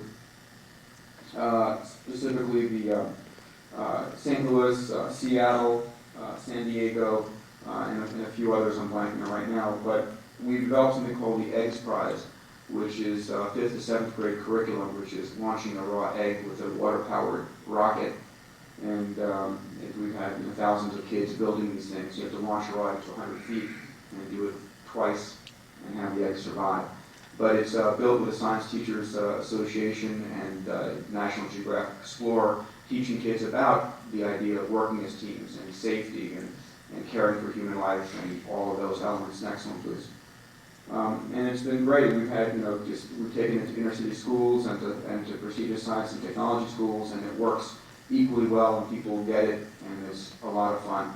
So I got sparked when I was in 5th grade, and we're hoping that this will be sort of a Apollo-esque spark for kids in that arena, and so they can relate to the X Prize teams when they start flying. Next, please. We'll just go through these real quick. We have a trophy. It's a 5-foot-tall, 150-pound bronze. It was on display at the National Air and Space Museum for a year. It's now in a tour of science centers around the United States. Next. Societal benefits of the X Prize, as far as I'm concerned, the single most important thing is generating a new generation of heroes. We want to have these people. I mean, your chances of being an astronaut are far better than being an NBA superstar. But yet, kids will dedicate their lives to being an NBA superstar, which doesn't involve school. So we want to have these people who go after the X Prize, these rocketeers and so forth, become perceived heroes that motivate people to go out and go for this. Inspire education of students. Third one, for anybody who has aspirations of being an entrepreneur, is focus capital in this arena. After Tito's flight, a huge amount of people now saying, hey, what can I do? Let's invest in space tourism companies and so forth. It inspires people to have large, successful events. We want to challenge explorers and rocket scientists. The derivatives of these vehicles. Right now, the X Prize has 0 cross-range requirement, 0 velocity at altitude. It's get up and get down safely. That's it. Simple and made simple to win. But the derivatives of this will be cross-range, and so space tourism is the first. Low cost, kick out an apogee rocket motor at altitude is another, and then downrange capability for eventual package delivery or point-to-point passenger travel, as the case might eventually be. Who knows? But that's is it possible? Sure, it's possible. Next, please. As to where the X Prize goes next, a lot of folks have asked that. The dream here, to keep the development going, is that after the X Prize is won, there will be one winner and hopefully a dozen runners-up who have their vehicles at different stages. The goal is to have something modeled after the America's Cup, where we bring back all the teams to one location for a 30-day period, and maybe every 2 years. And those teams try to set a new record on 3 categories: altitude reached, time between reflight, and number of people carried. So you can maximize that equation by lots of different approaches. Now, why is that important? The Oshkosh Air Show gets about 800,000 people to the Oshkosh community each year and generates over $100 million of surplus revenues for the community. Huge amount of money comes in there. You can imagine what 30 rockets taking off and landing over the course of a month might do. So this is a huge event. Formula One racing allows teams to spend $250 million per year per team because of the amount of excitement. So we really want to try and generate a new type of entertainment value that will come out of this, that will allow the teams to go out and get the sponsorship and the money and reinvest and incrementally improve and try and win it, so that we've got, rather than trying to solve the solution top down with the best single-stage order, platinum built, solves every problem possible solution, a ground-up approach that might meet somewhere in the middle. So that's a quick overview of the X Prize. I'd be happy to take questions. There might be these types of rocket races or space shows and so forth. I think you need to have more than one rocket in the vying. One horse running around tracks is pretty boring. Put a bunch together to get a horse race. I mean, really. So you need to have a number of different, and I think 3 sort of a minimum. You had the ground speed records that were going on between Breedlove here and his counterpart in the UK, I'm blanking on. So I think we're probably, if the X Prize is 1 in 3 years, you're probably, before you have anything close to that, it's probably 5 years to 7 years away. As to the lottery idea, it's something which I spent a lot of time investigating myself. We actually talked to both the Illinois and Missouri lottery commissions about that. And it's something which Buzz Aldrin spent a tremendous amount of time looking at as well. And I think it is a good idea, but before the lottery industry will support that, there needs to be a viable seat to lottery off. So Buzz's approach has been lottery off, a shuttle seat, or potentially a Soyuz seat. Don't forget, back in 1991, Jim Davidson, who was the very first person to actually try and implement that, would fly the 1-800-FLY Team Year, which was a huge success, but was deemed to be an illegal lottery in Texas and destroyed it. But I think the idea is out there to be had. I think it will happen. Right now, what's going on in that arena sweepstakes, there's probably at least a half a dozen sweepstakes. In fact, if you go out and you get your X Prize credit cards, don't leave Earth without them. You are winning chances. We've awarded about a dozen MiG-25 and zero-G flights, and the grand prize winner will in fact be a suborbital flight on an X Prize team, or $1 million when that eventuality happens. So lotteries will happen, but I think the vehicles need to be there, or NASA has to be supporting putting the person up first. This is pretty important because this dynamic environment does rule out certain people because of their size, age, health. Mm-hmm. How do you tell people your blood pressure's too high, you weigh too much, Sure. too tall? And How does that narrow down your market besides the folks with the cash? I think you have to basically put in the rules that you have to pass a grade XYZ FAA physical. If not, you get cash. Yes, question? You said in the next 3 years, do you know of anyone that's close to taking a shot now, or in the next year or 2? Yes. Next question, please. Is the foundation doing anything to help with the regulatory or legal environment these people have to operate in? Yeah, it's a great question. And the answer is yes. That's been my biggest concern. Cash, the barriers to space is first cash, then regulatory. Far down the line is technological. With all deference to needing to build new engines, that's what I believe leads to space tourism. And one of the things that I put forward was a paper to the FAA of the terminology, basically creating a qualified passenger program. The Securities and Exchange Commission, as I mentioned earlier, has a Regulation D offering, which allows you to be a qualified investor. You have to be a qualified investor. You have to have a net income of $200,000 a year, have a net wealth of $1 million a year. You need to understand all the risks and so forth. There's a checklist you go through. And if you're qualified, you can invest in anything, a Reg D offering. If you're not qualified, you can't. The going through a public offering is like the FAA equivalent of a certification of a vehicle. So what we're looking at is maybe getting a Reg D-like qualified passenger first, which maybe is you have to have taken a course, safety course, you have to understand the flight record of the vehicle, you have to be at a certain level of health and so forth. To qualify the passenger, which is probably much easier to do than qualifying vehicles initially, until we get enough flight going where vehicles can afford to qualify themselves or so forth. So looking at some different approaches. The other thing, quite frankly, is there are lots of other countries out there. You know, I've spoken with the FAA administrator in Australia. I think it would be tremendous. It has a good legal infrastructure, unlike Russia, lots of open land. Yes? You say that within the next 3 years you expect this to. I hope. Okay.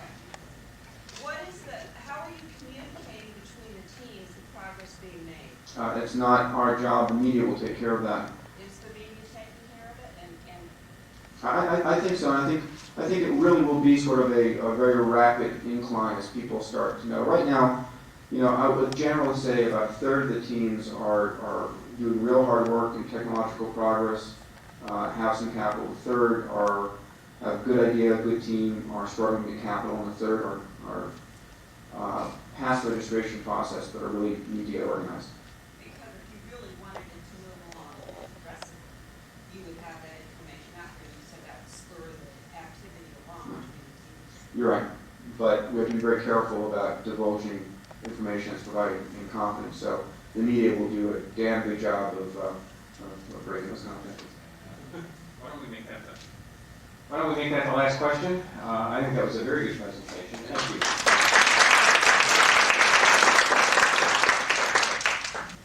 Andy's paper is entitled Launch Cost as a Function of Vehicle Reliability.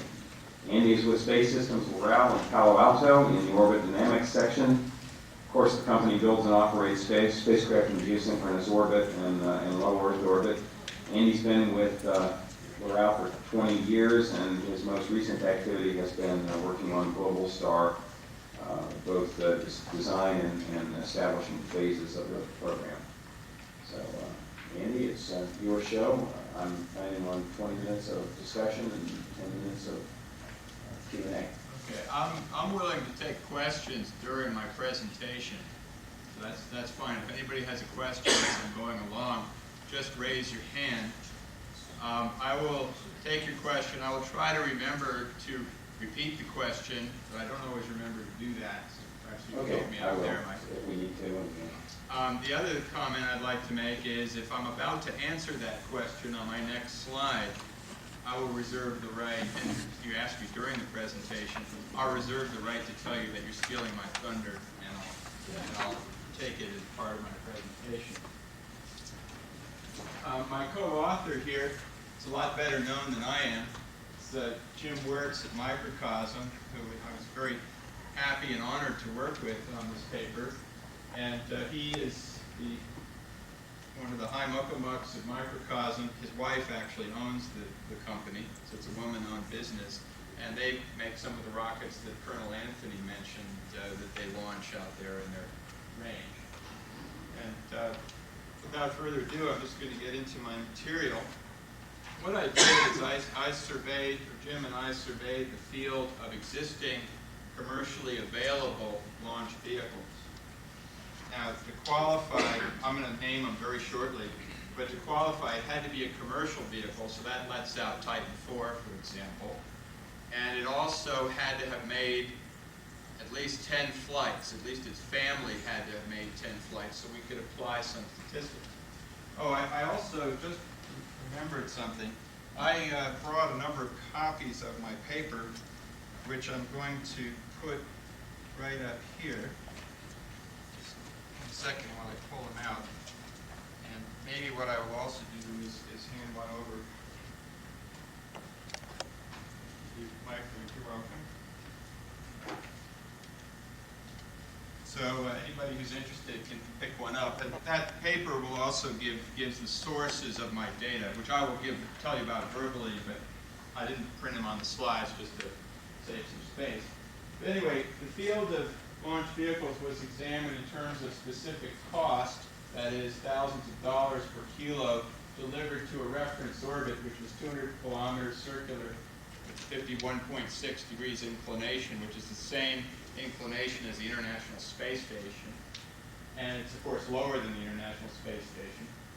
So I surveyed the field, we surveyed the field, and I'm trying to see if there's a correlation between reliability and specific cost. And I found that there is. But we had to find a curve that matched that. And first, the most obvious thing is to try a linear curve or a quadratic curve or a cubic curve, which the linear curve, most calculators will do that for you. And just about everybody in the industry could find in their inventory of software something that would do the other two curves. Those don't provide any useful output, in my opinion, because they don't match any kind of engineering intuition as to how cost would vary with reliability. The linear and cubic curves give you a zero cost for a reliability of about 0.7, and I can't believe that the cost of it's going to be for free going to space just because you make something 0.7 reliability. At the quadratic is even worse, where the cost takes off as the reliability comes down, so that's counter to intuition. And the other thing is these all predict that you're going to have some finite and not unreasonable cost either for unit reliability, which also doesn't match intuition, because we all have non-unit reliabilities at some significant cost, and I don't believe we're going to get there by just a small incremental increase. Yes, sir? Just to get the definitions down, is your launch cost per event, per number of flights for a program? Per event. Okay, so per launch cost. Per launch cost. Right, so, then thinking about this some more, this curve seemed quite promising. Well, what I do is it matches, it provides a cost floor where the cost is not going to go to zero as reliability heads to zero. There'll always be some rock bottom minimum cost no matter who builds the rocket or where you get the components. At the upper end, you're going to have an asymptote here as you try to bring the reliability up all those nines. You're going to have higher and higher costs as you try to get there. And the equation that gives that is that C naught divided by quantity 1 minus R, where R is reliability. Gamma is a coefficient, or an exponent rather, which is varied to fit the data. And C naught is the cost of what I like to call a hypothetical zero reliability launch vehicle, which would be capable of reaching orbit by the laws of physics, but would fail every time due to some different reason. The vehicle none of us has any intention of building. Can't be much market for that. No. So that's the curve. Now what I did though is just having this relationship does nothing unless you can fit it to the data, which was the next project. And what I did then was I wrote my own differential corrector, which I got out of Bate, Muller, and White's discussion. That's my favorite book. Chapter 2, and that is unparalleled, I believe, in the orbit dynamics field. And what I did here was simply run the differential corrector and fit it into the data, and it gives a nice fit. You can just see by visually inspecting it. A human being couldn't fit that equation without being subjective about it, so I need to have the computer to be objective. That's one of the nice things about autopilots, is that they are objective. What we have here is the field of vehicles. I'll provide a table with the data here in tabular form. Every one of these is offered commercially, although Long March 3B is a little bit hard to get to launch your American satellite on, as we at Loral have found. We have our hangar Queen, ChinaSat 8, is gracing our highway. If you visit us, you can see it there. It's all wrapped up, looking pretty. And it sort of sits there while everything else gets built and leaves. So that one is actually relatively low on the list with about a 0.8 reliability. Now you're probably wondering where I got all this data. I got it from the ISIR publication in mid-1999. I used that as my standard reference, which the paper lists. Very nice compendium there that Launch Space Corporation put together. For the one vehicle that I couldn't find satisfactory data there, I went to Stephen Isakowicz's book that the AIAA put out. That was the Atlas. And that was because for the span of time considered in ISIR, Atlas had a unit reliability. All flights worked. But if you go back further in time, you go back 10 years, then that's not the case. So on the low end, we have Zenit 2, number 12, which actually dumps 12 of our Global Star satellites into the steppes of Russia somewhere. I personally worked on that mission, so that's a rather painful memory and one of the things that got me interested in this. And of course, Delta 3, which we also used on Global Star, which is actually a very good performer, both in terms of cost and reliability. It's under the curve. And of course, the Space Shuttle is the most reliable vehicle here. I really enjoyed John Young's talk. He said a lot of nice things about the shuttle, but he also didn't say it was at the top of the reliability list. But of course, the cost, as we all know, the unit cost for the shuttle, in terms of thousands of dollars per kilogram, is very high. And now, one vehicle I did not include in the analysis was Pegasus. That Jim and I talked about this one. We've left this one out in the analysis because I believe that's a unique case. Its air launch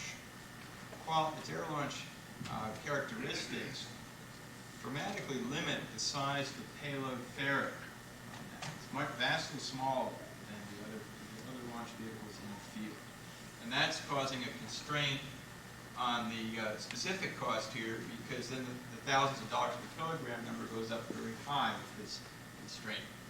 The reliability over its lifetime is actually not that impressive either.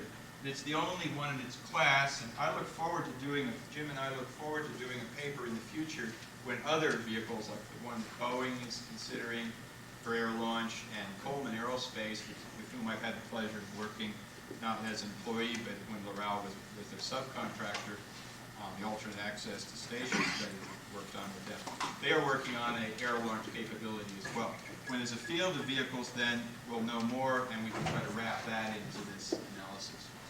But we do find, indeed, that we get a curve where that C0, the cost floor, is about $12.80 a kilogram, which is rather high, but it is low compared to the mainline launch vehicles. We get a gamma, which was the exponent in my equation, of 0.637. So we can draw some conclusions based on that. Before I do, I want to show what happened. Jim and I felt we better check our work. I wanted to show you what happened when I removed one launch vehicle, when I removed each launch vehicle from the data. So what I did is we went back to the data, and I took out one of the launch vehicles, and I saw what happened to the C0 value and gamma value. And most of the launch vehicles, we have gamma on the horizontal axis and C0 on the vertical. When I removed most of the launch vehicles, when they were all included, we were here with 0.637 and with 1280 dollars per kilo. Most of them stayed pretty close, which gave us a good feeling. Not only that, but they were correlated, which I believe is a reflection of the fact that they are all at the high end of this cost spectrum, so that you don't have the ability to separate out C0 and gamma from the effects, because they all lie at a high cost value. There's nothing at lower reliability to give us to skew it.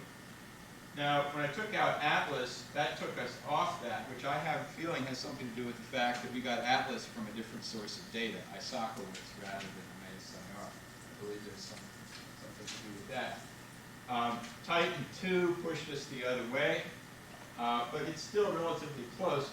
I think the case that's the most noteworthy is when we took out the shuttle, which to me is the case that really may cause the analysis into question.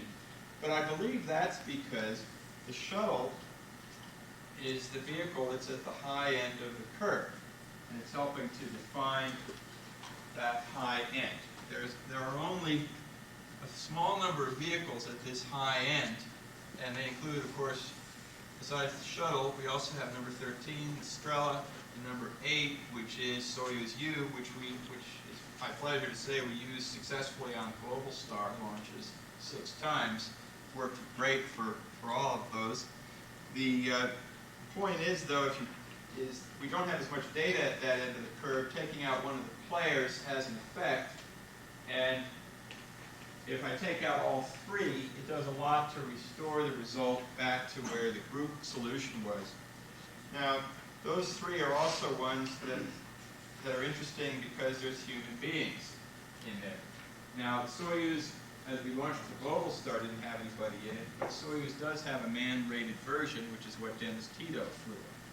So this end of the curve is a little bit harder to work with, and I believe if you take out the shuttle, you have to take these guys out too, which then gives us the result that where we put ourselves fairly close back to where we started. One other point here is that there's not that many launch vehicles. There aren't 30 of them, so you can't really say it's a statistically large enough sample, but that's one thing I can't help. There's not enough vehicles and there's not enough launches to do proper statistics. You have to do the best you can. So what we also took a look at, and this is something Jim was particularly interested in as we were working, is how did the distribution go? Well, half the points were within half an RMS of the estimated cost. So that doesn't mean that much as a conclusion. It does help me feel good about how the results worked out and our statistics working out. But I think it's more interesting, which Jim kind of beat up on me a little bit to make darn sure I did this one right, was how close were the data points, was a smaller group of the data points within the estimated cost? Did they clump? And the nice thing is that 1/3 of the data points were within 20% of the cost estimated by the curve, which makes me feel really good. You're going to have a distribution no matter what you do, but you'd like to see most of the points clump, or at least a significant fraction of the points clump. Here's the field of data. I've launched vehicles. I didn't choose them in any particular order. It was more the order in which I was turning the pages of ISIR. We weighted them all equally at 1 because there was no reason to weight one higher than the other. No obvious and persuasive reason to do so. Of course, we weighted Pegasus at 0 because we felt, as I explained before, we felt it was out of the family. Then these are the costs out of our sources. Reliability, again. Then this is the cost estimated by the function which I obtained, the Hermann differential corrector and the residual. And one of the things we see is the Russians have some nice vehicles there. They've flown them many times. I think they've shaken the water out and know what they're doing pretty well with some of their older vehicles. I think when they try to make a change, like they changed the fairing on the Cosmos vehicle, gave them 2 failures, they get into trouble. You notice Taurus and H2 are not included here. Taurus has only had 5 flights. Well, H2 had 5 flights also, and they'd all been successful, and then they had back-to-back failures, one of which was with the spacecraft we built, actually, at L'Oreal. So 5 flights did not seem like enough to make our list. The delta to reliability from a single failure is too great, we feel, for 5 flights to be included in our analysis, so we insisted on 10. Delta 2 came in rather lower than the curve, which is what I expect, because that has a very long track record, and I personally worked with a lot of people who worked on Delta 2, and I was very impressed with their, I really like their stuff. And I'll just move on here. Launch cost is a function of vehicle reliability. What I've taken a look at here is, now that I know what gamma is, I can actually solve, from an equation I derived from this in the paper, I can solve for optimal reliability as a function of gamma. And the optimal reliability for 0.637 works out to be about 0.6.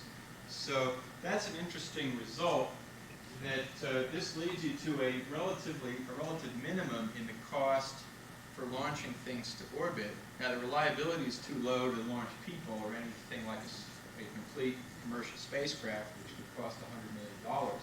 But you could use that to ship fuel or something replaceable. I was talking to Robert Forward at lunch, who's president of Tethers Unlimited. We could launch the material for his tethers, for example, something cheap, replaceable, just do another launch. That's an interesting result here, is it seems to point the way to one way to have lower cost launch is to launch for lower reliability.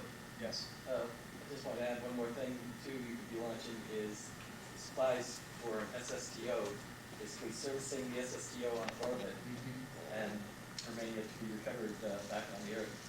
That's a very interesting idea. You could have an SSTO that maybe brings people and some special equipment up that's highly highly valuable, but then the supplies that that equipment uses are shipped up by No, I mean the SSTO, transpiration heat shield uses water, propulsive landing system, hydrogen Oh, and I see. oxygen. So you would So you ship. enable the SSTO to actually be built with today's hardware. Okay, that's an if you interesting. can connect up with it. That's an interesting point. The SSTO could use an active cooling system on entry and use water that you would ship to it by this means.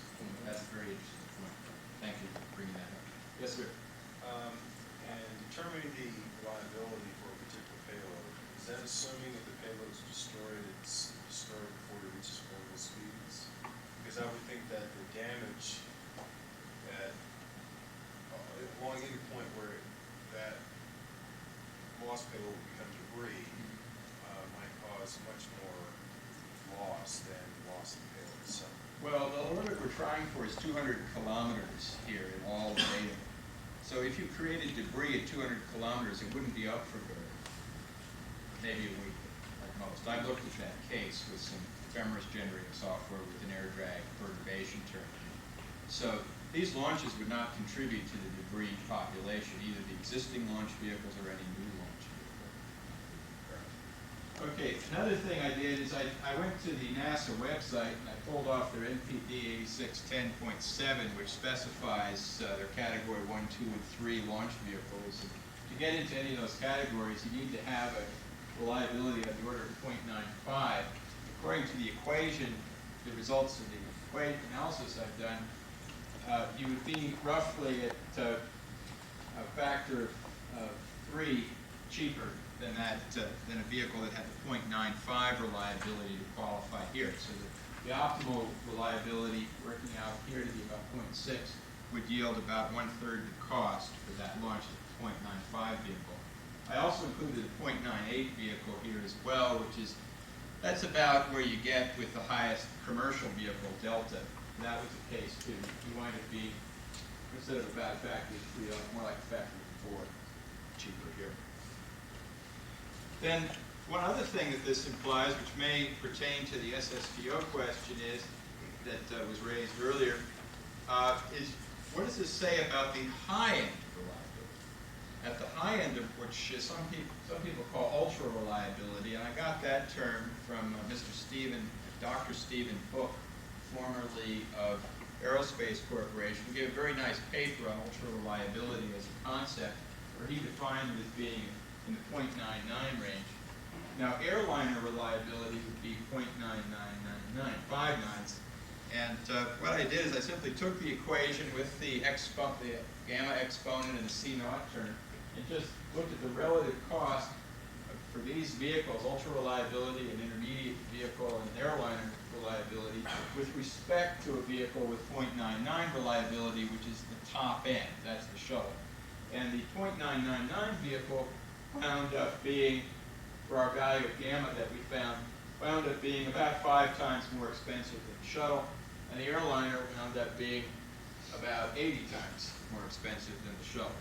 So airliner reliability appears to be out of reach, but the ultra reliability vehicle looks interesting from the point of view, I call it what I came up with is a concept which I call a small ultra reliability, or SUV, which Jim got a big laugh out of that when I said, can we put that in the paper? And he said, yeah, that's a good one. That'll wake everybody up in the audience when you put that out there. Anyway, the small ultra reliability vehicle would carry high value items such as high-end sensors or transponders. If all you try to do is to lift a 100-kilo payload, and that's in the same class as some of the small vehicles that the AFRL and some other people want to launch, you would actually still get there with $10 million per launch if all you could launch was 100 kilos. And you could do that as a dedicated flight where you wouldn't have to ride share and meet the schedule issues and some of the other issues that you get with any co-passenger for launch. There's a very nice discussion of the co-passenger sort of issue by the gentleman from Sea Launch who gave a presentation this morning. Sea Launch launches dedicated launches. They don't do, so far they haven't done co-passengers, and that's made things go swimmingly for them as far as manifesting. Interesting fun. Just wondering if anybody would pick that up. So far things have not gone swimmingly for them, which is good. Anyway, so the airliner reliability is about $2 million a kilo. I don't think we're going to get there real soon. Not with existing technology, which is what this all is predicated on, of course. Because all I'm doing is taking a look at existing vehicles and the traffic. If there were a breakthrough, of course, there's nothing to change. However, I'm coming at this from a sort of hard-headed business case, which is what I have to do as an employee of my company, where we're a bunch of hard-headed CompSat makers. Anyway, so the thing is, to take advantage of the low reliability or ultra reliability vehicle, you need some enabling capability, which is on-orbit servicing. If you're going to ship that low-cost fuel or that low-cost other materials, you're going to have to be able to service on orbit. And that is something I'm very happy to say that I'm working on the Astro-Orbital Express study. L'Oreal is a subcontractor to BAE Systems. So that's a government-funded project that may serve as an enabler here. You could launch your client spacecraft with current class of vehicles where reliability must be higher than 0.95, but typically isn't that much higher than it. At L'Oreal, we wouldn't consider a launch anything below about 0.95.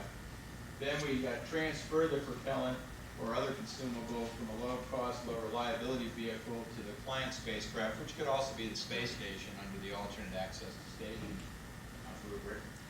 Then the orbital replacement units, which might be very high-value items to add to your spacecraft, might be a payload for a spacecraft. That would go on an ultra-reliable launch vehicle. And then the servicing spacecraft in orbit is needed to transfer items from the launcher to the client. The client would include space station, as I included, as I mentioned before, water, food, air, duct tape, reboost propellant, also high-value items like research equipment. So these would come on the low reliability vehicle. A high-value item would come on the ultra-reliability vehicle. Military assets would receive propellant for life extension. Life extension doesn't make that much sense commercially, but it might for the military. And maneuverability is, I think, is a key thing for the, especially under some of the items in the Rumsfeld report. Maneuverability to dodge the opponent's attack or to facilitate ground coverage, get over there when they're not expecting you. And you could have PQ dive, pre-planned product improvement using the ultra reliability vehicle and the high-end reliability vehicle to get your new payload up to your existing well-proven bus. Commercial spacecraft would benefit some from extended lifetime, payload upgrade or replacement capabilities. And I think actually the things you can do with the payload on the commercial spacecraft are actually the most exciting. And you want to have a higher value payload because that's what generates your revenue. Then the on-orbit servicing spacecraft would be refueled with propellant launched by the low-cost, low-reliability vehicle. And it would probably go up itself on the existing launch vehicles today with the reliability a little bit higher than 0.95. So that concludes my presentation, and I'm ready to take any questions there. Yes, sir. Yes, wasn't this study essentially a waste of time because you're measuring? Yes, let me finish. Go ahead. Because you're doing statistical study on vehicles that were designed neither for high reliability nor low operating costs. Well, that's an interesting question. They were designed either for low reliability. I don't believe they were designed for low reliability. No, I didn't say they were not designed for high reliability. I would take issue with, you could argue that Name one that was designed for high reliability. Let me answer your question, please. You could make the argument about reliability, but and cost. But the way I look at it, those are two different issues in these cases. First of all, they were designed to try to maximize reliability because you're launching somebody's spacecraft. So they had to get into the 0.95 range to be considered for that case.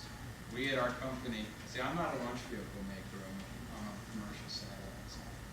We won't work with a launch vehicle that we know the reliability is below about 0.95 for our geosynchronous spacecraft. We just simply won't. People come to us and say, we've got a launch vehicle that's a lot cheaper and you can launch your satellite. They come to us all the time.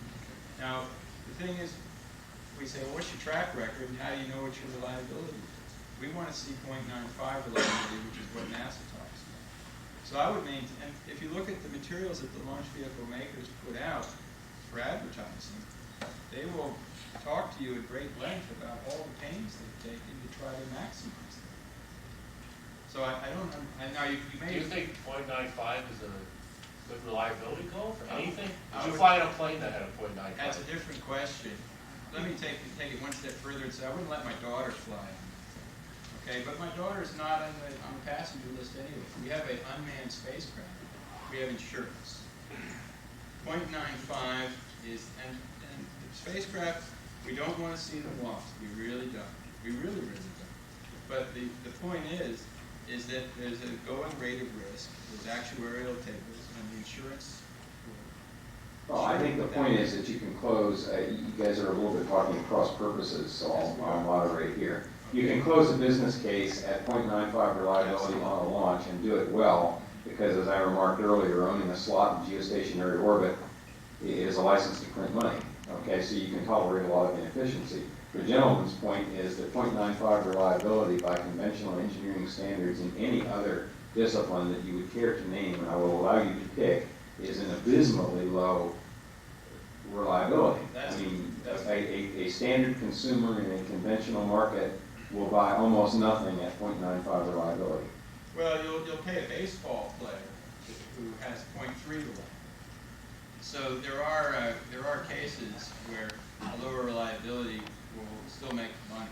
Well, but to demonstrate, we're splitting hairs, but Yes, we are. but the maximum performance ever observed by a human being in that endeavor is only .406 under modern rules. And so, you know, humans won't buy calculators with .95 reliability.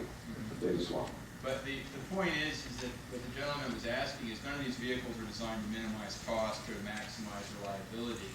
No, I don't believe that's the case, because these all are commercial vehicles. They had to do something to try to get the reliability to be as good as it could be to play the game. They had to do something to put a ceiling on cost against what they could play. Now, you can make the point that they were all, like Delta, for example, was developed back in the late 50s and early 60s. And when Atlas was developed, they were happy with a .8 reliability back in the 50s, when it was a missile. Then what happened around 1960, remember the Pop Cork fiasco and the TV3? We had some very embarrassing losses. And it looked like we couldn't do anything.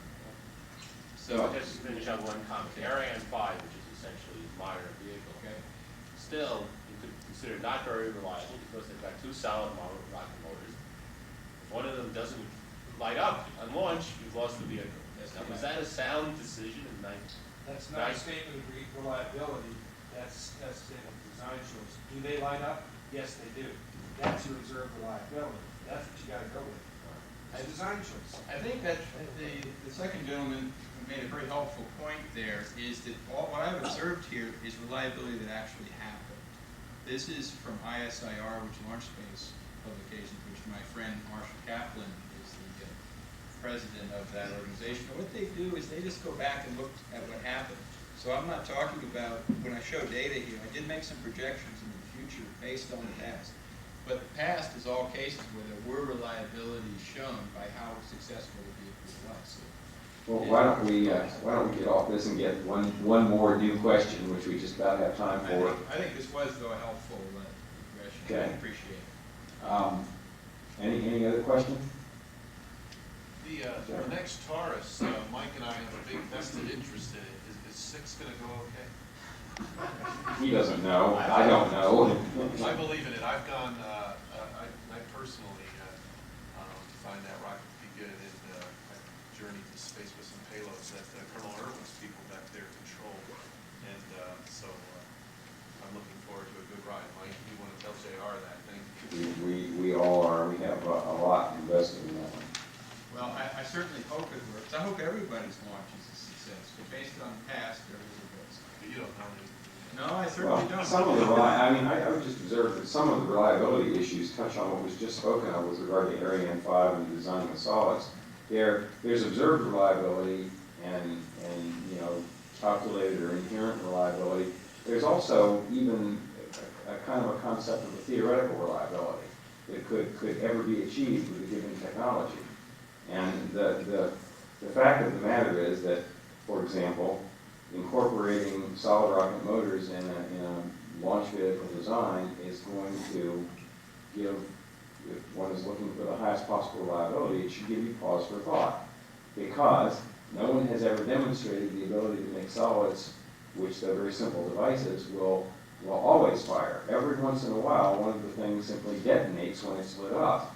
And the causes for that are well known, grain cracking and such and so forth, but it is not a predictable thing in advance. There are things we can do to prevent it, from happening, or to cause it to happen less frequently rather than more frequently, but you're really only arguing over the number, and even the theoretical upper bound for such numbers is well below what anybody would choose to get on an airliner with.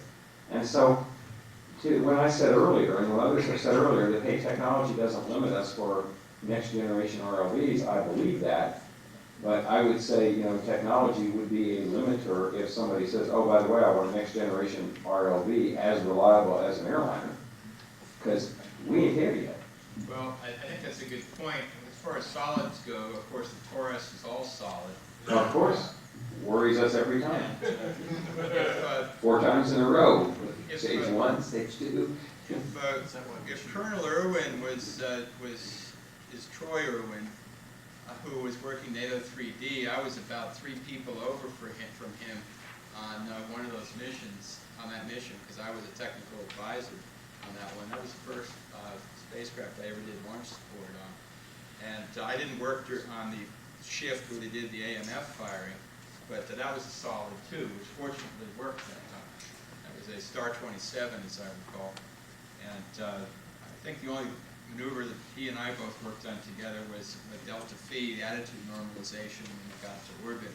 We were sending Silo 8000 commands up there to tell it to fire groups of thrust repulses. That was a liquid propulsion thing, so that was highly reliable. Sure. All right, it's 4:30. It's been a very interesting session, lots of good comments and discussion. I thank you all for your attendance and your attention and polite behavior and all those good things, and our presenters for their efforts. So,